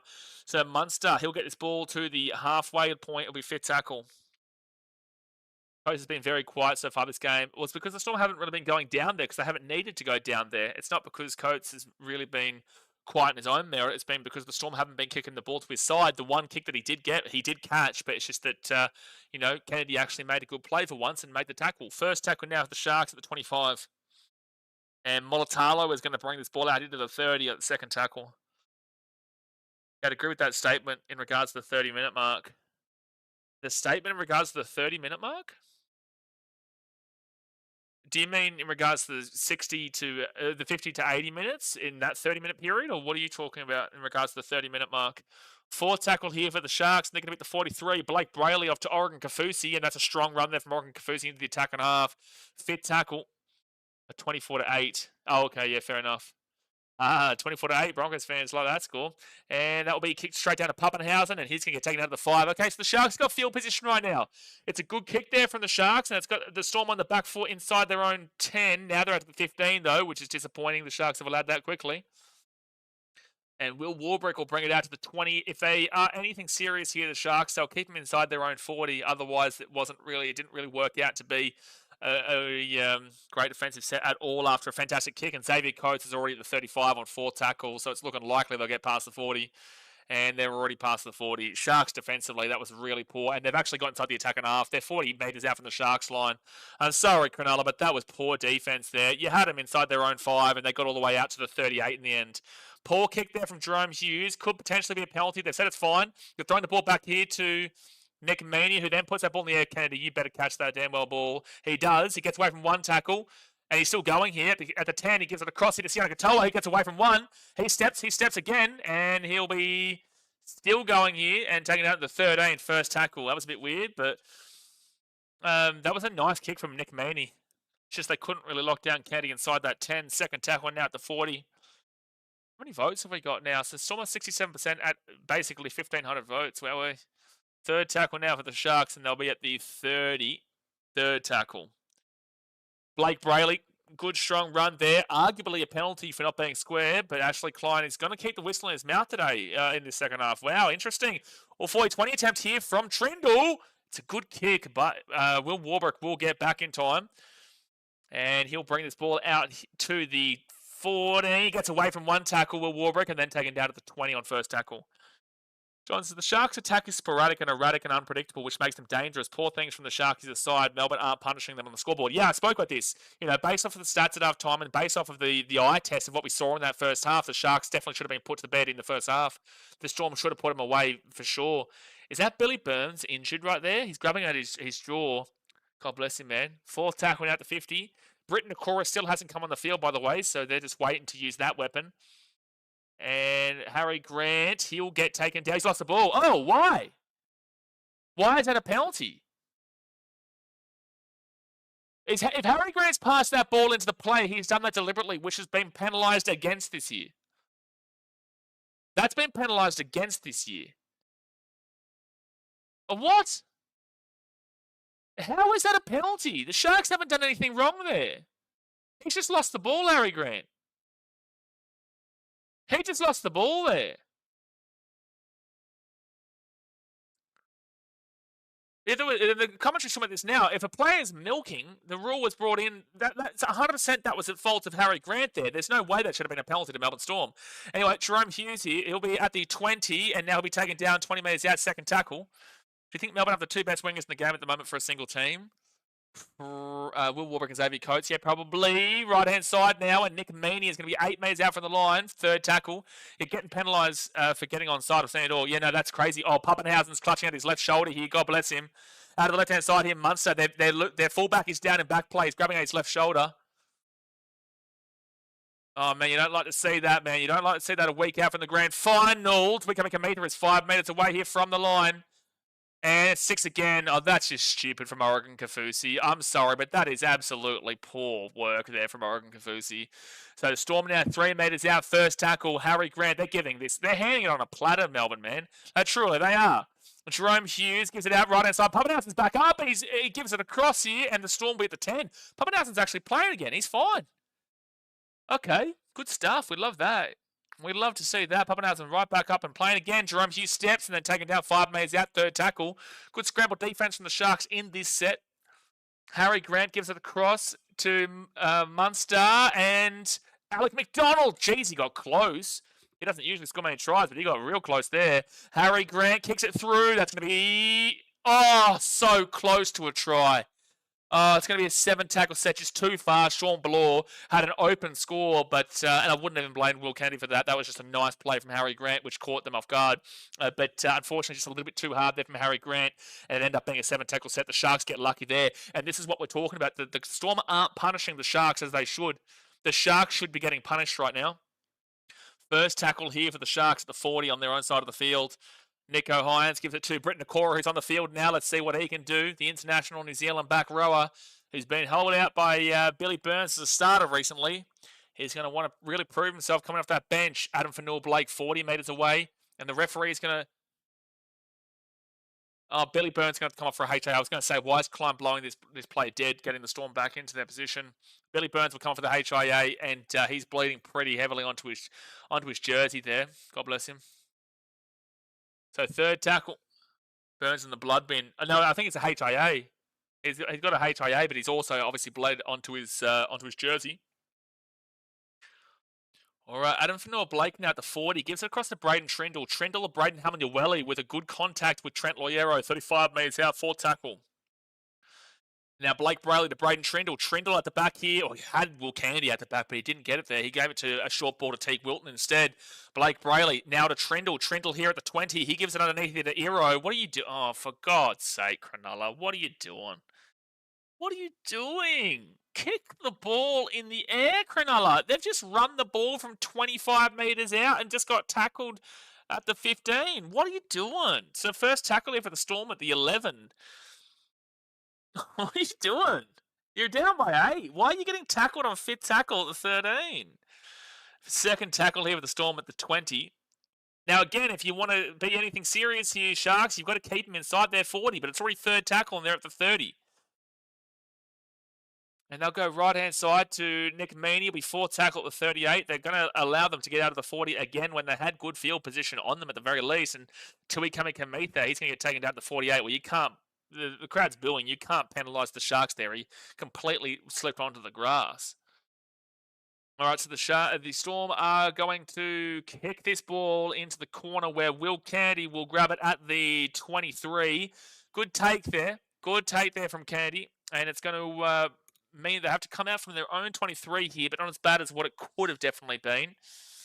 Not as bad as...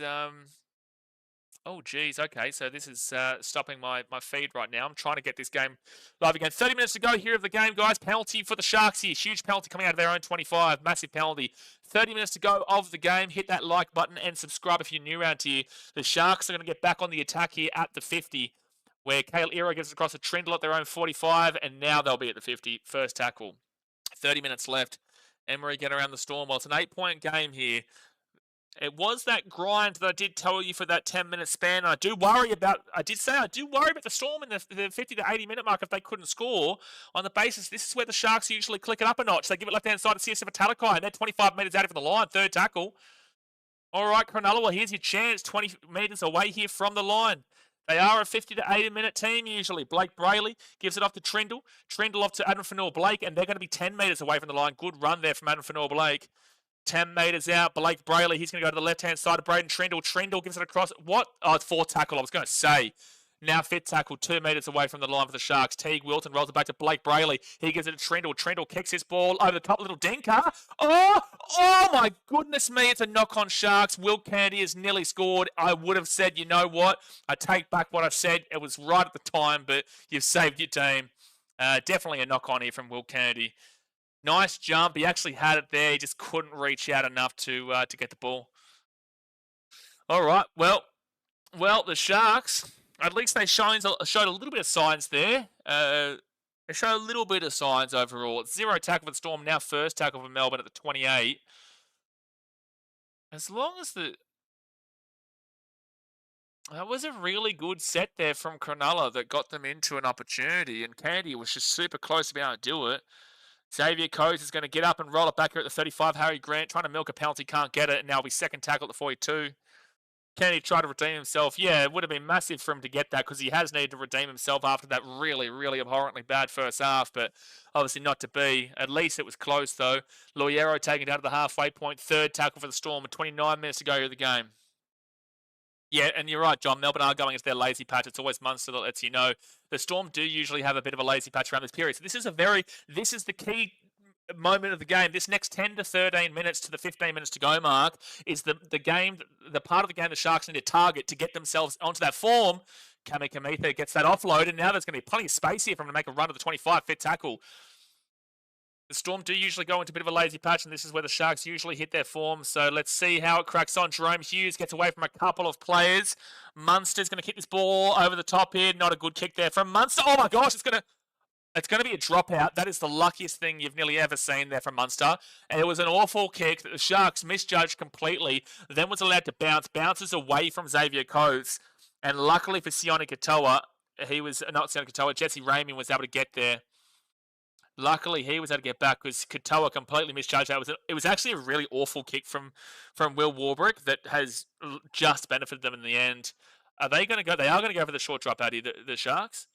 They are. They've gone for the shorty. It's a good chase. It's a good kick. It's going to be allowed to bounce, but the Storm will get it at the 25. Sharks weren't clocked on enough for that kick. It was a good kick for the dropout.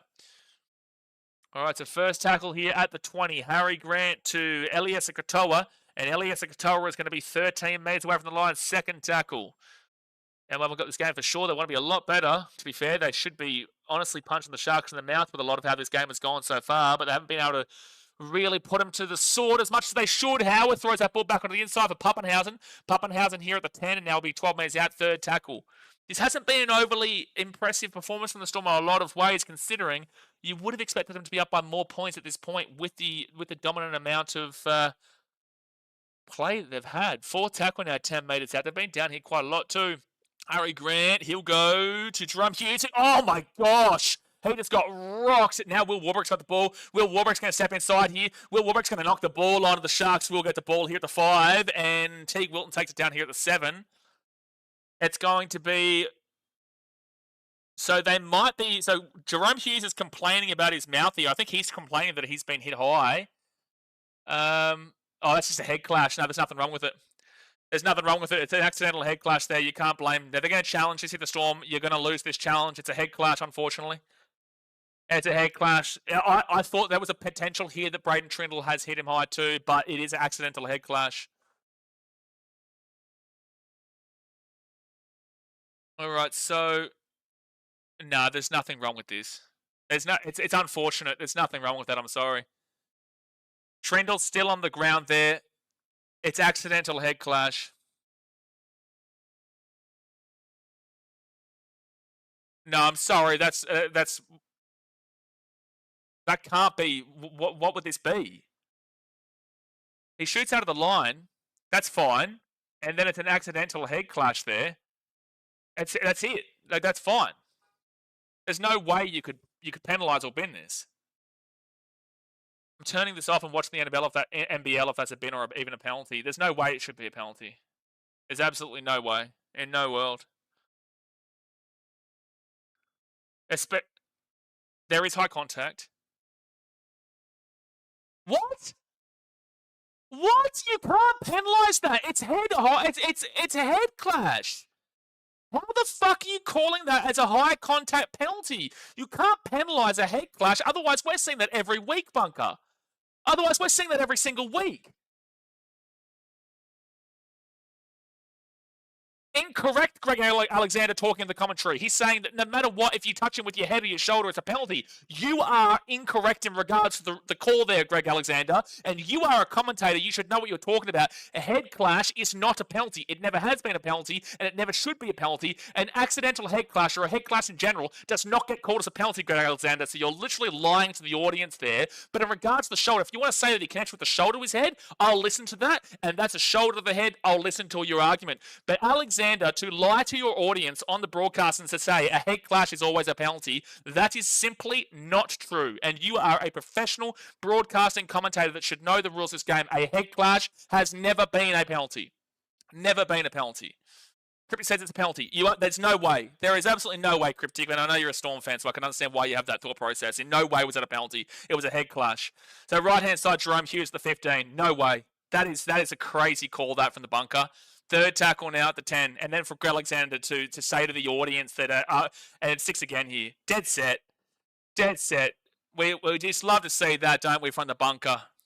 Yeah, here we go with the relentless 6 agains. Dead set. FTBL says Storm, and the Storm might actually score here. Second tackle at the 3. There's no way any Storm fan has the audacity to claim, like Cryptic, there's no way. And that's going to be a knock on there, I think, from the Storm first. Yeah, Sharks ball at the 15. There is no one who has there's no way that anyone has an argument, whether you're a Storm fan, a Sharks fan, an NRL fan in general, that a head clash that we just saw just then is deserving a penalty. Now, the Sharks are going to get away with it here because the Storm have made a mistake and the Sharks will get the ball at the 15. It's ridiculous. Mark Williams says, I'm a Storm fan. I agree with you. That's a bullshit call. Absolutely. So I'm glad the Sharks haven't been punished for that. It's unfortunate we've seen the bad call there. Now we move on. If they had scored a try, we would have blown up even more. But because the Storm haven't scored, the Sharks get the ball. It was an unfortunate call. It was the wrong call. But now we move. I just wish Greg Alexander had the ability to talk the truth and to not lie, to fulfill a duty to the referees of the game. What he's literally doing is trying to defend the referees of the game so they don't cop as much slander from the broadcasting, but he knows, and everyone knows just as well, that a head clash has never been a penalty. All right, yeah, exactly right, John. It was a head clash. I'm surprised they haven't sent Hughes for a HIA. So if it was a head clash penalty, if it was a penalty for high contact, well, then why is Jerome Hughes still on the field, especially with him bleeding from the mouth? Forward tackle here for the Sharks at the 40. And Blake Brayley's going to give back here to Will Kennedy. Kennedy here at the 40, at the back here to Nicho Hynes. Hynes then to Britt Nakora, and Nakora will get the ball to the 50. It's a great point you make there, John. The left-hand side of Nicho Hynes, he's going to kick this one down to about the 20. They both get in the way of each other there, Pappenhausen and Warburg, but Pappenhausen does grab it and brings out the 25 first tackle. Steve says, even though I'm saying the obvious, the bunker is probably the worst addition to rugby league. I'm so over the bullshit. Yeah, but also with saying that as well, if we don't have the bunker, if we don't have video refs, which is effectively what the bunker is, well, then you're going to see a lot of obvious calls either way get called wrong as well. It's a necessary evil. I just think it's the people in the bunker that make the incorrect calls. It's the people, not the actual video ref itself. We didn't complain about the video ref anywhere near as much in its early days, in its normal days. He's not gotten up there, but it's a knock on. Yeah, it's a ball plant. That's a correct call. Well done, Ashley Klein. Well done. That's a correct call there. It's a ball plant from the Storm, and the Sharks get the ball here at the 45. Bale says, I hate rule changes, but yeah, I think they need to make it that if you get a head-high contact, you need to do an on-field HIA. Well, that is... Yeah, he is a ball plant. He is falling over. That is the rule they do call. Draz says, Blaze, man, the way we have defended it, if Kennedy just stayed in position, it's probably only a 2-point game at the moment. Well, if 2 tries were on Will Kennedy in the first half, those 2 tries would be 8-4 right now. But anyway, forget that. Forget that as we currently speak. It is a 16-8 game, and you've got to adjudicate it based off of that. Sione Katoa, he'll get this ball to the 40 on first tackle. 23 minutes to go here of this elimination preliminary final. Seb Watson says, I bet they would have sent Nicho for a HIA, though. Absolutely. Second tackle now at the 38. John says, when they first had the video ref, it was grounding of the ball, and now it's a forensic investigation. Yeah, I would agree with that one. Adam Fiddle Blake, but I'm not going to complain about a forensic investigation if it's the correct call, though. The Sharks at the 28. Blake Brayley gives out the back to Colhoun. Colhoun to Nicho Hynes. Hynes looking for an offload, but he can't get it because Hamlin-Uele unfortunately gets in his own way. Fourth tackle at 22. Blake Brayley to Braden Trindle. Trindle goes to himself here. Storm trip over. They're 10 minutes away from the line. Now go Blake Brayley out of the right-hand side. Nicho Hynes. Hynes. Short ball. Bring the corner. Throw time, I think, for the Sharks. I don't know. Maybe he might have been held up here. Maybe they might have been held up here. Munster may have just saved this try. There might be high contact penalty to the Sharks anyway, but Christian Kev with the $5 donation says, refs and bunker get influenced by crowd reaction. No doubt they hear the boos and factor that into their decision. I'm pretty certain the bunker is not... that's a high tackle.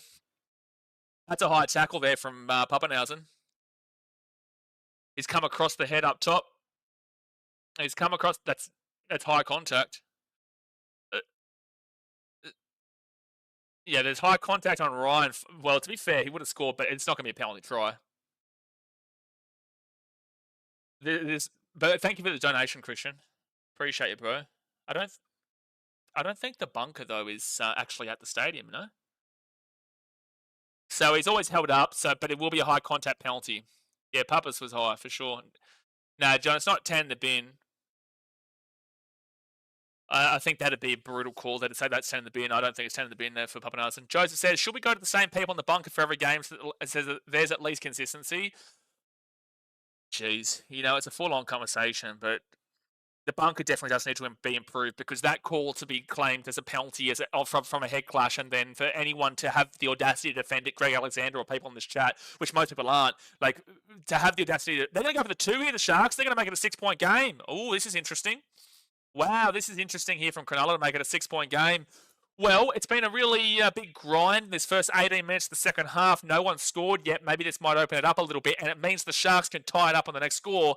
I wouldn't necessarily agree with this. I would have probably said for the Sharks to go for the try here. You're not going to be down here a bunch, but the momentum has kind of slightly shifted to the team that I said from the 50th to the 80th minute mark. Usually is the Sharks. The 40th to 50th minute is usually the opposite team, and the first half, the Sharks aren't necessarily the greatest team. So I guess they just want to back themselves in to get within 6 and then have the ability to tie it up.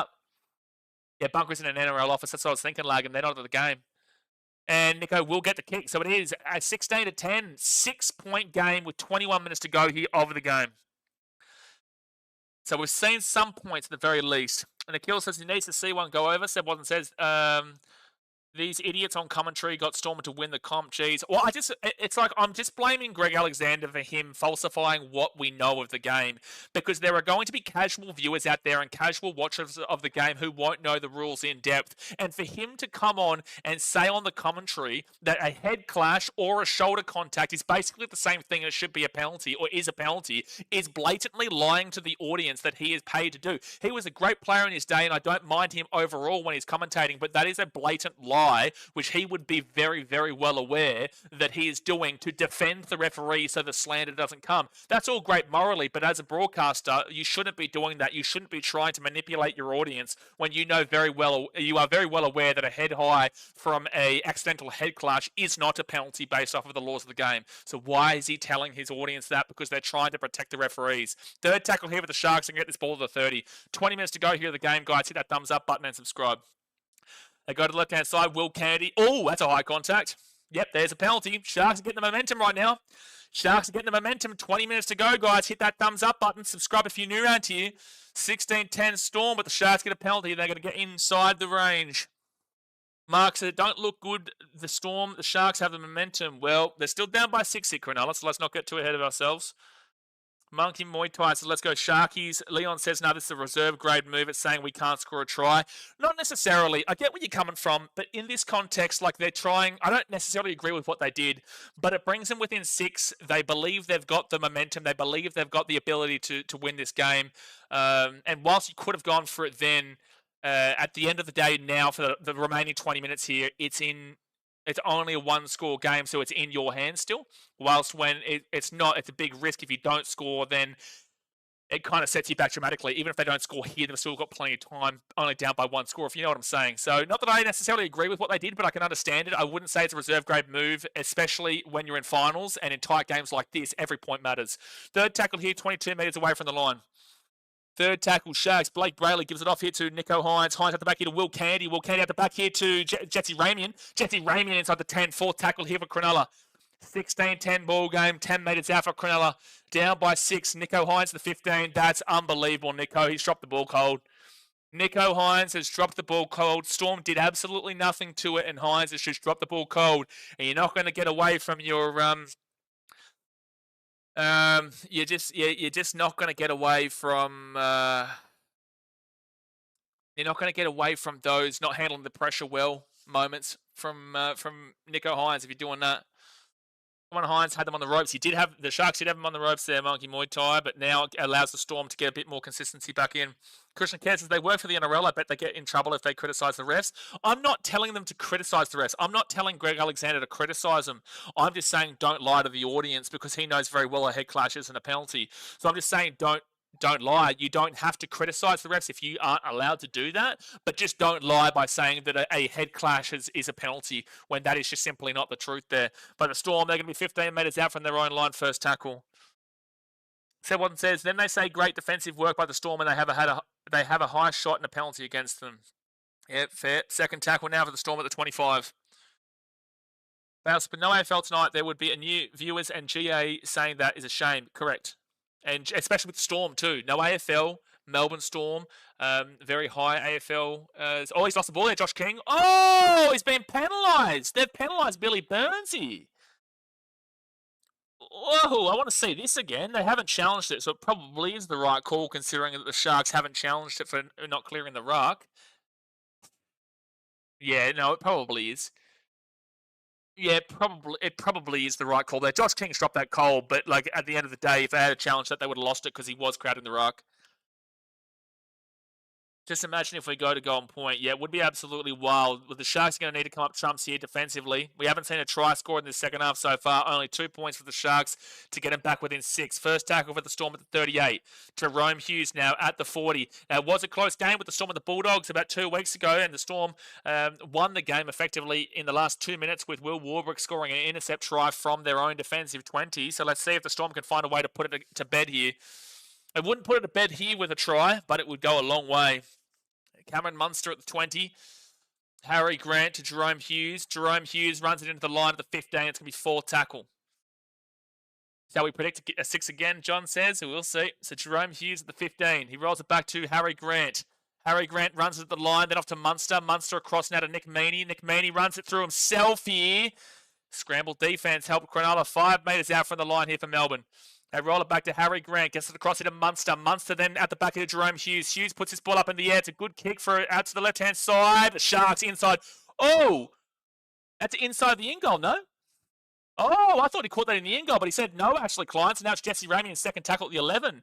I thought he was in the in-goal. My bad. Anyway, that's going to be second tackle for the Sharks. Now third tackle at the 15/20. Oh, jeez. He got ripped back there in the tackle. That third tackle or fourth? Yeah, it says third. And now Jesse Colquhoun will beat the 22. Defensively speaking, in their own 20, though, the Sharks have been really good scramble-wise. They get the ball out the back here. Brett Nakora and Jack Howard's going to score. He could have scored, but Nakora, bad offload. They'll knock on Storm. They got lucky, Sharks. Oh, my gosh, you got lucky. Oh, my gosh, Cronulla, you have gotten extremely lucky just now. The Ashley Klein, the Storm are going to challenge this call, and we're going to go to the bunker here. Did Toby Rudolph pass or fail his early HIA? He passed it. Logan. He actually came on field before. So, Nakora... Oh, maybe not. And we need to see a closer look here. It was called as a knock-on on the field. Oh, you're going to need a real zoom in here. And they need conclusive. There's no indication of a deflection. There's no touch of the hand. They said, no, I probably agree with it. There was no change in movement. And then Jack Howarth will grab the ball and just go down to the 15. So it will be Storm ball. It will be a successful challenge.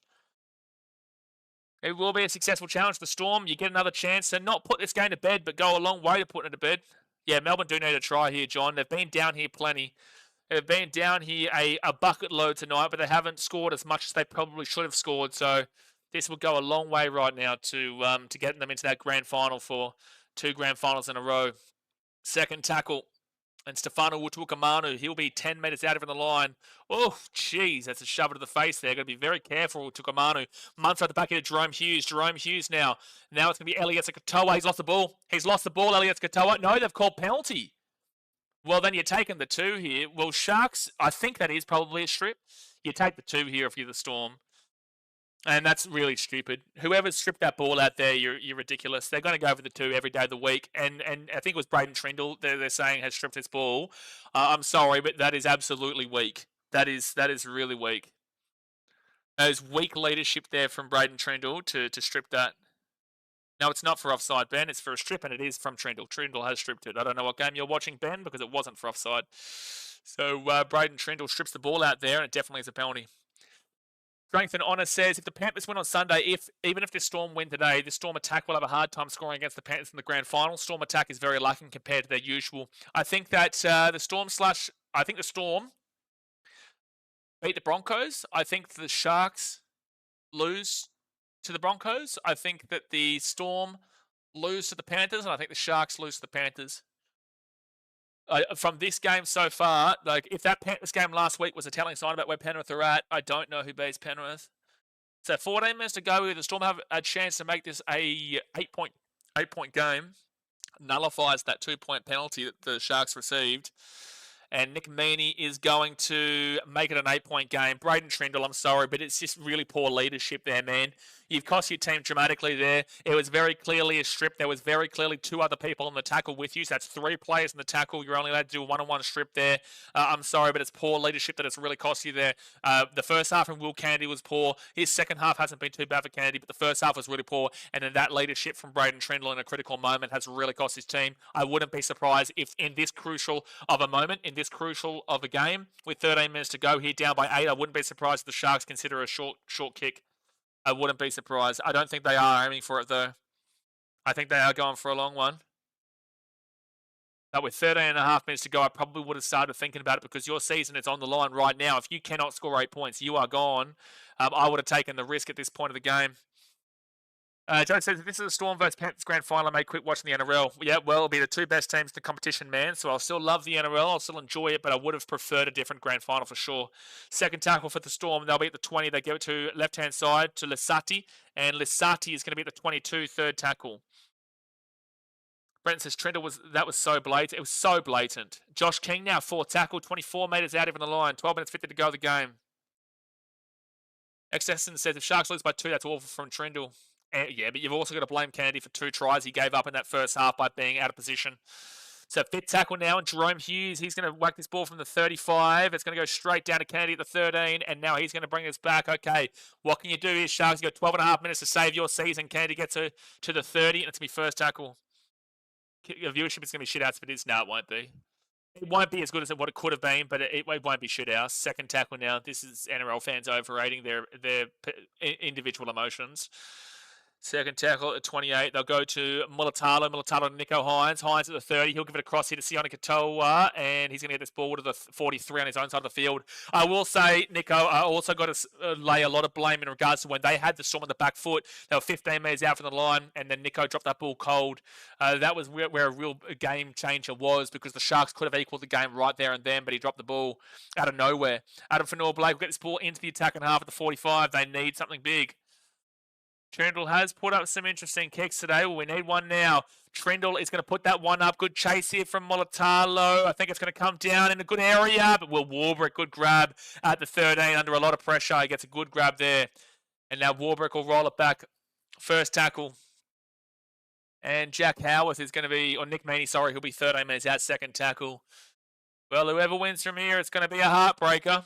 If the Sharks can win from here, it's going to be, jeez. But you don't even know how you tip in regards to the Sharks next week. Who would have the balls to tip the Sharks next week against either the Panthers or Broncos with the way this game's gone? But we'd have to watch how that Broncos and Panthers game goes, because that could be very similar.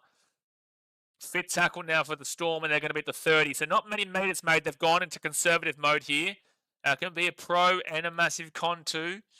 But the Storm have clearly gone into massive conservation mode. And it's going to be Will Kennedy at the 20. Brings it out to the 30. And Kennedy gets this ball across it to Sione Katoa. Sione Katoa's got space. Sione Katoa's got space at the 40, the 45, the 50, and 45 on the Storm side of the field. Here's your chance. Here's Sharks. 10 minutes to go here of the game, guys. Hit that thumbs up button. Subscribe if you're new around here. Don't forget, on Sunday, we will be live as the Brisbane Broncos take on the Panthers to see who plays the winner of this game. Tomorrow we'll be live for the North Queensland Cowboys post-season review.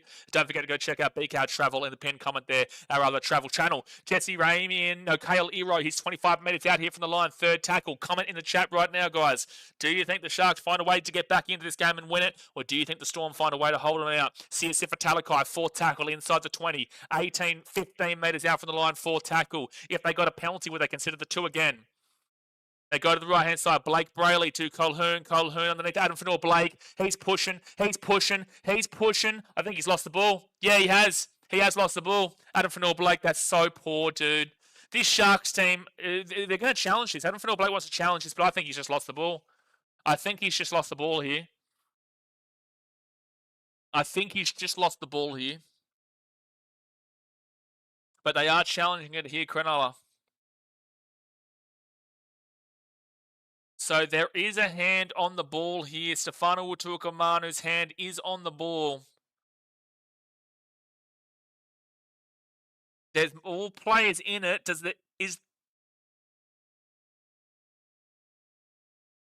I don't think there's a stripping motion here. I think he's just lost the ball. Like, Utuakamanu's hand is on the ball here. His hand's on it there, though. I think this is going to be a lost ball. Like, I think Utuakamanu has stripped this. I think he has, but I don't think you can call that. I think he knows what he's doing. It's a very smart play from Stefano Utuakamanu here. So it's challenge unsuccessful. The Sharks have lost their challenge.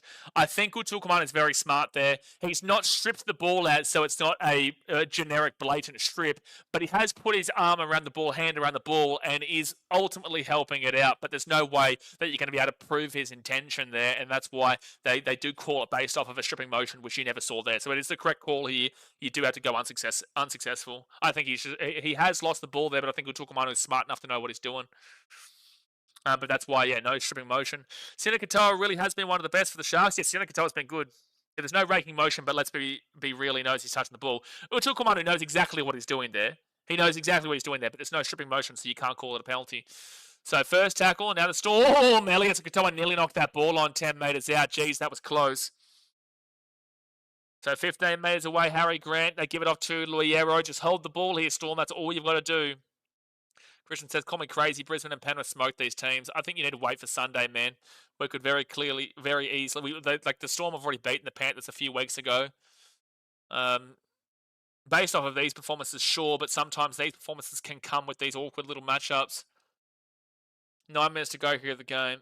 They go to the right-hand side, and Jerome Hughes. Panthers were okay against the Warriors. They took it away late, but they weren't exactly unbelievable, the Warriors, until they took it away. From that arguably incorrect call. But then last week they were so incredible. But people are going to have that, and same with me, you're going to have that mindset from last week as is the Panthers again, because then they go and win the comp if they play like last week for the final 2 weeks of the season. But this Storm team can absolutely still win the comp. They absolutely can. They still know how to win games. But third tackle, they haven't won this game yet though. 45 metres out. And it'll be Braden Trindle. Trindle's now going to give it out to Nico Hines. Hines off to Jesse Ramian. Ramian's going to get cut down here at the 45.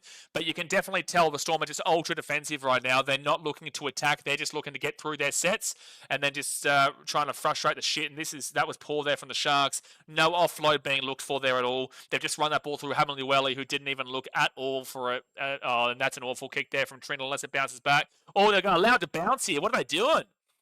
Oh, that was weird. And Will Warbrick is going to get this ball all the way across. Nico Hines will make the tackle. No, he won't. But the Sharks will get him down to the 10. Well, you've got to keep him down here, Sharks. The Storm aren't looking to attack right now. You've got to really go on the all-offensive and take risks. And that kick from Trindle was awful. 7 minutes and 50 to go here at the preliminary final. Sharks still down by 8. Jack Howarth gets this ball to the 28 on third tackle. But the way the Storm are going to win this game, not that they've looked absolutely spectacular, the way they would win this game right now is off the back of the fact that they haven't been dropping the ball too much. And that's something they do a lot. And it's something the Sharks do a lot. Both teams have actually been pretty good completion rate-wise today. Fifth tackle for the Storm at the 50. The Sharks have not been able to keep the Storm in their own 40 at any point tonight.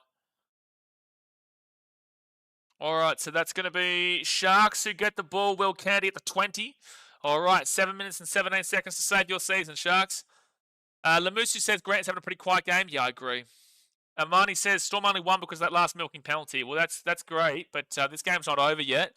And the Storm haven't won yet. and the milking penalty. Which one are we talking about? So KL Iro, he's going to get this ball here to the 30, third tackle. 7 minutes to go of the game. Close to a penalty there, but Blake Brayley now gives it to Mulatalo, and Mulatalo to the 40 on fourth tackle.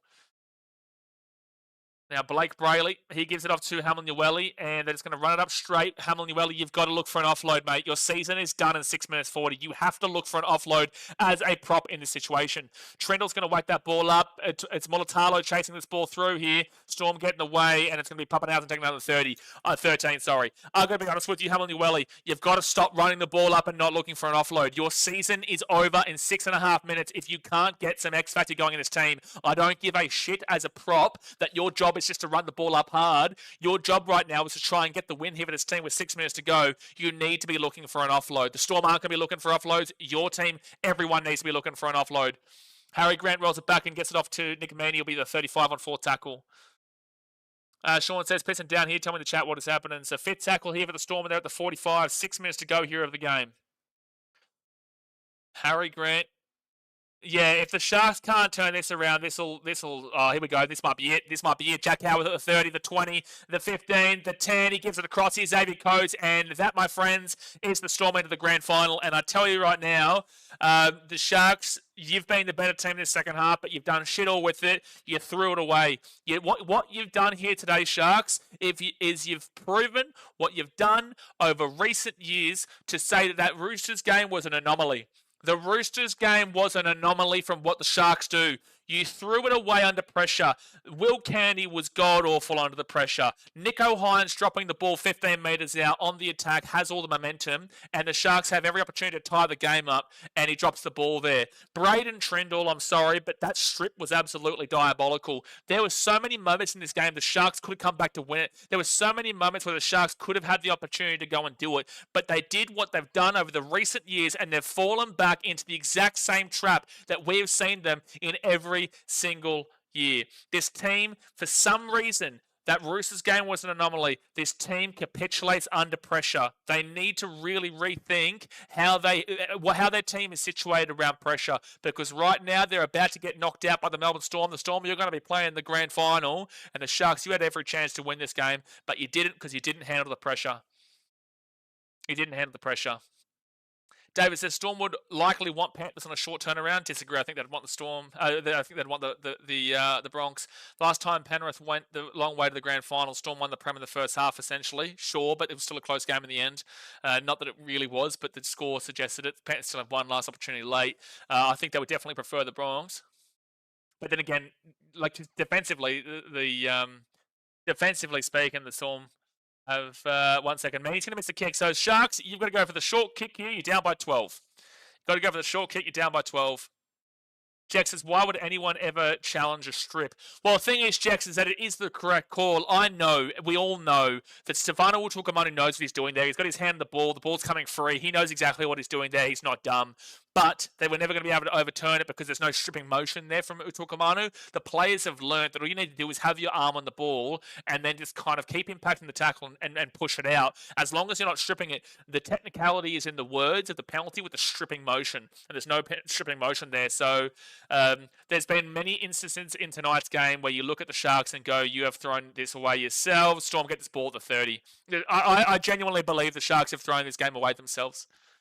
I really do. Jared Farm Money says, well, Storm is in the grand final again, and they have never lost back-to-back grand finals, but stats are meant to be broken. Sure. Leon's so frustrating. Yeah, Sharks, you'd have to be frustrated with his performance tonight for the Sharks fans. Marcy says, Sharks have no origin players. What a season. There's that thought process, but also pre-season, I had them to win the comp. I thought that Adam Fanua-Blake coming in would improve their team. They have gone and, at the very minimum, not lost 26-6 to the Panthers like they did last year. They've only lost this game by 12 points. Unless the Storm score right now, fit tackle, 25 metres out. But what's improved for the Sharks with the signing of Adam Fanua-Blake? Is this a successful season? Sure, I will say it's a successful season, but contextually speaking, that this was an expectation. This was an expectation of a season, and the expectation was what they were going to go from getting knocked out in the preliminary final. They have done the exact same thing this year as they did last year. It's just that last year they lost the Storm in the first week of the finals, 37-10, I think it was. The second week they go and beat an awful Cowboys team, and then the third week they went and got punched in the mouth by the Panthers. Second tackle of the Sharks, the 15, 3 minutes to go of the game. You have to score this set and then score it again and convert both times. Second half possession's actually been 58% possession to the Storm in the second half. I'm sorry, but do you understand where I'm coming from for Sharks fans out there? This was an expectation of where you should have been hitting. You haven't improved on the expectation, and you had a disappointing season throughout, but you found a way in the back end of the year. But we needed to see improvement, and what was the improvement based off of last year to go into this year? So right-hand side, Nicho Hynes, they give it across here to Britt Nakora, and Nakora on fit tackle. It will be at the 45. 45 metres out. Blake Brayley gives it across here to Braden Trindle, and Trindle's going to whack that ball up, and this is it, really. If the Storm get it, it's game, and the Storm get the ball to 15. You weren't good enough for today, Sharks. You should have been. You had every opportunity. Leon's and Storm Panthers will struggle to get 60k. That is a potential. Straight Test Mate says, hey mate, the Sharks wear blue. They have the word blue in their team song. Cheers. Mark says, all the stats in the world mean shit. Anything can happen. Sure, I don't know what you're referring to, though. XDS and Q's, the Sharks are doing what the Rabbitohs did every year from like 2017 to 2021. Good point. Good point. At least the Rabbitohs made the grand final to lose in 2021. Ooze Macappa says, Bronx better beat Penrith so it's not another Storm Panthers grand final. I do think we're leaning towards a Storm Panthers grand final here, man. I do think it's leaning that way, mate. Fit tackle here at the 50. Jerome Hughes going to kick this ball up, and the Sharks are going to get this ball at the 20 through Sione Katoa, who's had a great game tonight. You cannot blame Sione Katoa for what we've seen here today. Katoa tries to go to the right-hand side with the 20 first tackle. Dayton says, well, can't say I'm not proud. Most people had us going out week one.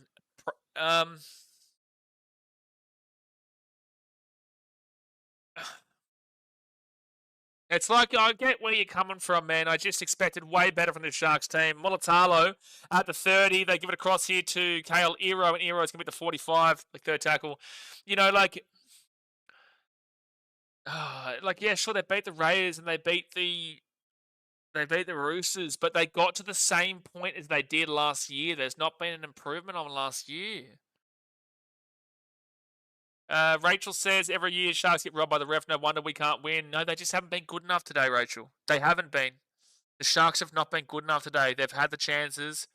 Oh, it's going to be Sharks ball lead, 25 minutes out, 20 seconds to go. I'll stick around for about 10, 15 minutes to talk about the game after this game finishes, by the way, guys. But, you know, you can't blame the refs here, lads, Sharks fans. You can't. You weren't good enough. Braden Trindle's strip was absolutely crucial. No leadership there. Nicho Hynes dropping the ball 15 metres out on fit tackle. No leadership there. Crumbling under the pressure. Braden Hamlin-Uwelli, quite literally not doing a single thing in the second half to help his team with an offload, just running the ball straight into the line. You got Will Kennedy's abhorrent first half performance that ultimately will have cost you the game here too, mind you. Billy Burns to Kale Ero. Kale Ero will score a try. That's actually crazy. Well, Sharks, you have cost yourselves the game. I'm sorry. You have. The Storm are going through the grand finals 22-14 with a kick to come to Cronulla. It's about to be either a 6-point game or an 8-point game. It doesn't really matter in the end. That right there tells me just how disappointing the Sharks are. Truly. Some of the Sharks are going to be clowned on again. Yeah, but where's the improvement? Where is the improvement here from Cronulla? This has been an expectation season that is now under-delivered. It's fine and dandy to look at the fact that there was an underdog story going into the finals with the fact because they were struggling. They were underperforming throughout the entirety of the season, and then they found some good form at the back end of the year. I looked into that and thought, okay, they're hitting the form at the right time of the season, and they go and beat the Roosters and the Raiders. The Roosters should have been favourites for, regardless of what you think. The Raiders, they would deserve to be underdogs and got a big win there. But they had every chance to win this game and improve on what they did last year, but they didn't. They didn't. Bailey says, yeah, blame the refs that Sharks can't handle the pressure and choke. Agree. It wasn't me that said that. Jimmy Phoenix says, so most of us are Bronx Nation now. Well, if you want a different grand final, then yeah. Yeah, but well done to Storm. You know, at the end of the day, you did what you needed to do. The Storm will win this game 20-14. You did what you needed to do. Me criticizing the Sharks here has nothing to do with you. It has to. I don't think you played incredibly the night in Melbourne, but at the end of the day, you've done what you needed to do to make the grand final.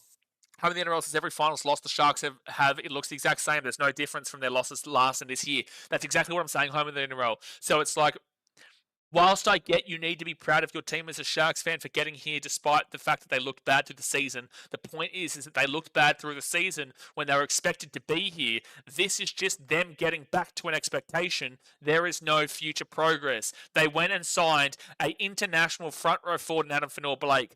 If Will Candy was in position in the fullback tonight, if Will Candy was in position, that's 2 tries he cost. Right there, you've lost by 8 points. You've lost by 8 points, and it could have been 6. You just didn't take the kick or whatever because the game was over. The point is you've lost by 8 points. If Will Candy's in position, you have a chance, a genuine chance to win that game. If Nicho Hynes doesn't drop the ball 15 metres out with no Storm players even near him, the Sharks have a chance to win that game. If Braden Trindle doesn't strip the ball and give it 2 points to Storm, that's game over right there to make it an 8-point game. You have a chance to win that game. Hamlin-Ueli's performance in the second half was abhorrent in a lot of ways because he wasn't trying to create anything from his runs. He was just running the ball. Their fit tackle option of running that ball into the line 15, 10 metres out was abhorrent.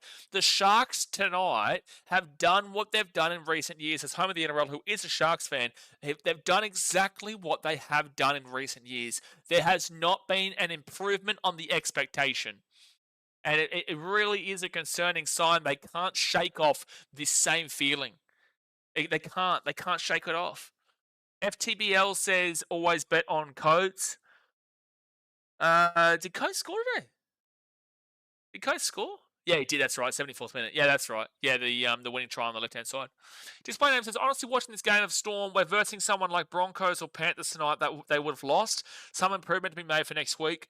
Sure, but this is how the Storm play. The Storm play like this. This is how they played against the Bulldogs too, mind you. This is a lot of what happened with the Panthers game earlier on. People are very quickly forgetting about when the Storm beat the Panthers with 5 of their players out. You know, they had a lot of their team out in that game against the Panthers, and they were able to beat the Panthers. People are forgetting about that very quickly from about 5-6 weeks ago. So what was it? Last week was a bye week for them. Then it was the Bulldogs in the first week of finals. And then there was the Broncos game, the Roosters game, and then I think it's the Panthers game. So, but yeah, about 5-6 weeks ago, the Storm and the Panthers did play, where the Storm did win that game with the Harry Grant magic underneath the goalpost. Jared Choi says, need Penrith to beat the Bronx, otherwise no New South Wales teams in the grand final. I don't think anyone's going to agree with you there, Jared. Marcy says, AFB dropped the ball over the line in the first set. And that one too. That's a great point you make as well. You know, he does drop that ball. Again, Utavukamanu knows what he's doing in regards to putting his hand under the ball there and bringing it out without the stripping motion. That is a very key point as well. Uzmakapa says, I 100% agree with you. Sharks should have played so much better for a possible grand final spot. Well, at the end of the day, this is a possible grand final spot. And again, that's an expectation. They came top 4 last year. They lost 37-10 to the Storm in the first week of the finals. Okay, sure. You've shaved 27 points off of that loss to the Storm in the first week of the finals last year. And then you lost, 26-6 to the Panthers, I think it was, in the preliminary final. Now, you've gone and gone the hard way to get to the Storm. The Storm played pretty underwhelming for the most part today. You've only lost by 8 points. So, okay, sure. You shaved off 27 points from what you conceded to, or what you lost by to the Storm last year. And you shaved off 12 points from what you lost by to the Panthers last year. But you've still lost by 8. Davis says, would love to know what Penrith odds were to win a Prem back in round 12. It was a lot. Seb Watson says, issue in big games, you see the big players step up, and that's what you see from the Storm and the Panthers, hence they make the finals. And that's why I can't shake my opinion of the Panthers winning the comp from last week's Bulldogs game. That exact reason. For so long, everyone who's been watching my streams, I have not backed in the Panthers. I've thought that they weren't able to beat teams like the Storm, like the Raiders, and the Bulldogs game I forget about. But they weren't able to win those games. They didn't look overtly impressive against the Warriors and had to rely on a pretty poor call to get that momentum going late on in the game. and the Warriors were very vulnerable.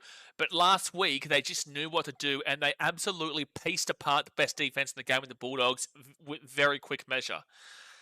And that's why that Panthers-Broncos game, which will obviously be streaming on Sunday, guys, we'll see you then. That Broncos versus Panthers game at Suncorp is very interesting because if the Panthers, they need to lead in the first half, but their best half, the Panthers, is the first half.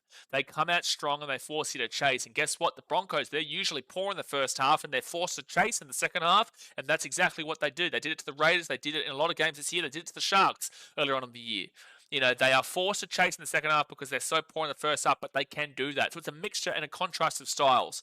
So the Broncos need to make sure they don't go behind by too much. Otherwise, the Panthers will just hold it out from 18, 24 points up. But if the Panthers are up by anything less than 14, if they're not even up at all, the Broncos are going to win the game because they're the best second half team in the competition.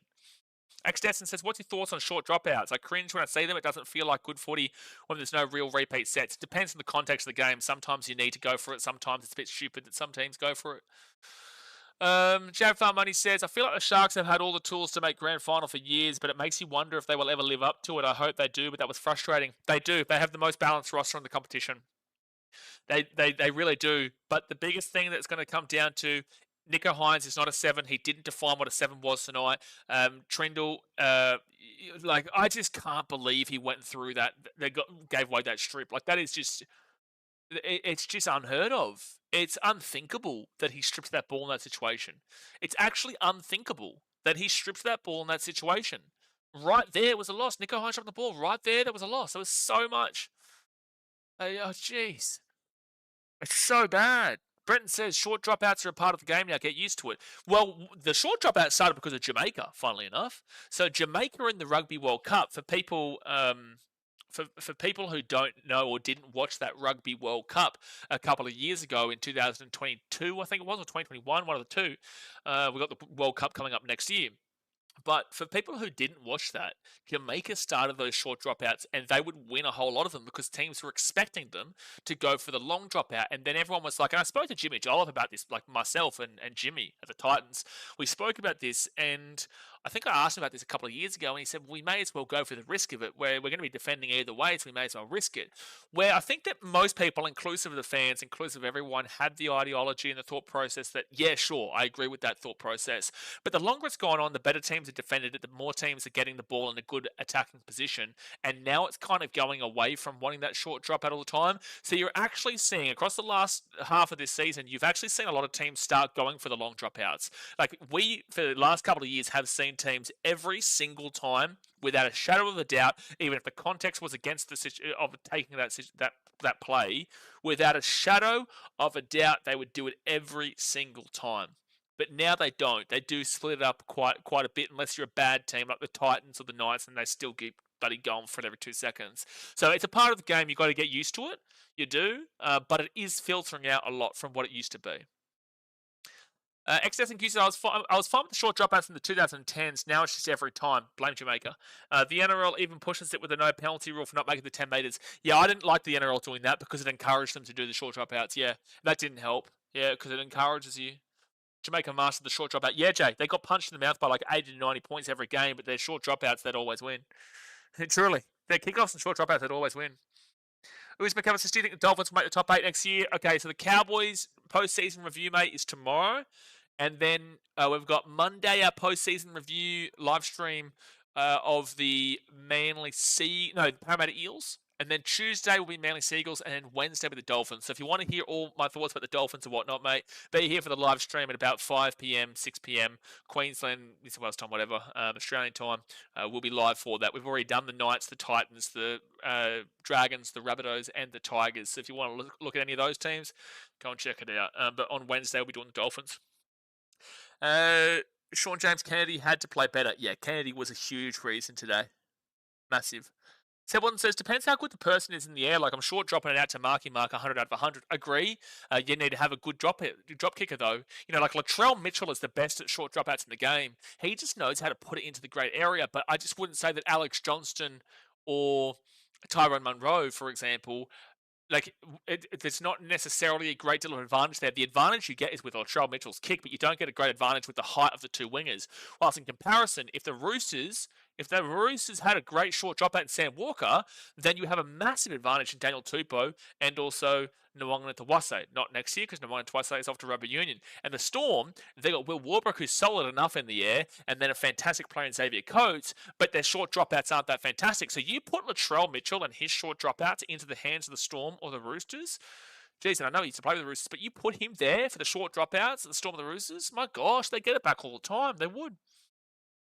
Laurie says, you can't tell your mum this though, Blaze. Sharks be back next year. Congrats, Storm. Yeah, look, I feel for her, but she'll understand what I'm saying. She'll agree with what I'm saying, to be completely honest with you. She's in Australia now at the moment, actually. Yeah, look, I feel for her. You know, it's always harsh to get to a preliminary final. I remember in 2010 when the Titans got there, I was at Suncorp watching us lose to the Roosters. That was heartbreaking, but I'd be a lot more heartbroken now than I was back then because that was still only 3-4 years into the competition for the Titans. But yeah, it's a heartbreaking one for the Sharks fans, and especially considering that it was there to be won. And I will say that game was there to be won for the Sharks. That game was there to be won. Uz McCabe says, Adam Reynolds in the 2023 Grand Final did all short dropouts and Broncos couldn't gain possession that second half. Adam Reynolds was a key reason as to why the Broncos lost that Grand Final. He absolutely was. From his lack of leadership in the final quarter of the game. Laurie says, Storm killed the jaws of defeat. Cliche. Absolutely. But all right, guys. The Storm are into the Grand Final. The Storm are into the Grand Final. The Sharks have been eliminated. Actually, sorry, I've got to put the Sharks on eliminated. Give me 1 second here. I've got to put the Sharky on eliminated. Only eliminated. There we go. Unfortunately, there's no up the Nulla tonight. There is see you later. We'll see you in Bali, mate. We'll see you in Bali. Cronulla, Will Candy, please. I hope that you're paying for your own flight. That's for sure. I hope that Will Candy is forced to pay for his own damn well flight after what we saw today in that first half, especially. But all right, guys, hit that thumbs up button and subscribe if you're new around here. Tomorrow, probably in the morning, we'll be doing the North Queensland. Oh no, morning for you guys is early for me. Maybe more so. No, it'll probably be 5 o'clock or 6 o'clock. We'll do the North Queensland Cowboys postseason review because I've got to watch my team, the Geelong Cats, playing the grand final, which I'm really looking forward to. So go Catters tomorrow. Get around them. And then on Sunday, we'll be live for the Panthers versus Broncos game an hour beforehand. Plenty of time to talk it all through. And then, as I said before, with all the postseason reviews, next week going into grand final day, we'll be live for the Queensland Cup versus New South Wales Cup grand final. We'll also be live for the women's grand final. And then the big one between the Storm and whoever it is out of the Panthers versus the Broncos. But all right, guys, I will... no, it's not going to be morning tomorrow, Jay. It'll be in the afternoon/night. But I will jump off. Don't forget to go subscribe to BKRtravel. I'd appreciate if we can get up to 1,500 subscribers. We're only 7 subscribers away before the stream started on BKRtravel, my travel channel. So please go subscribe over there. But I will see you guys tomorrow and then on Sunday for the Broncos Panthers. Thanks for watching. Catch you later. See ya.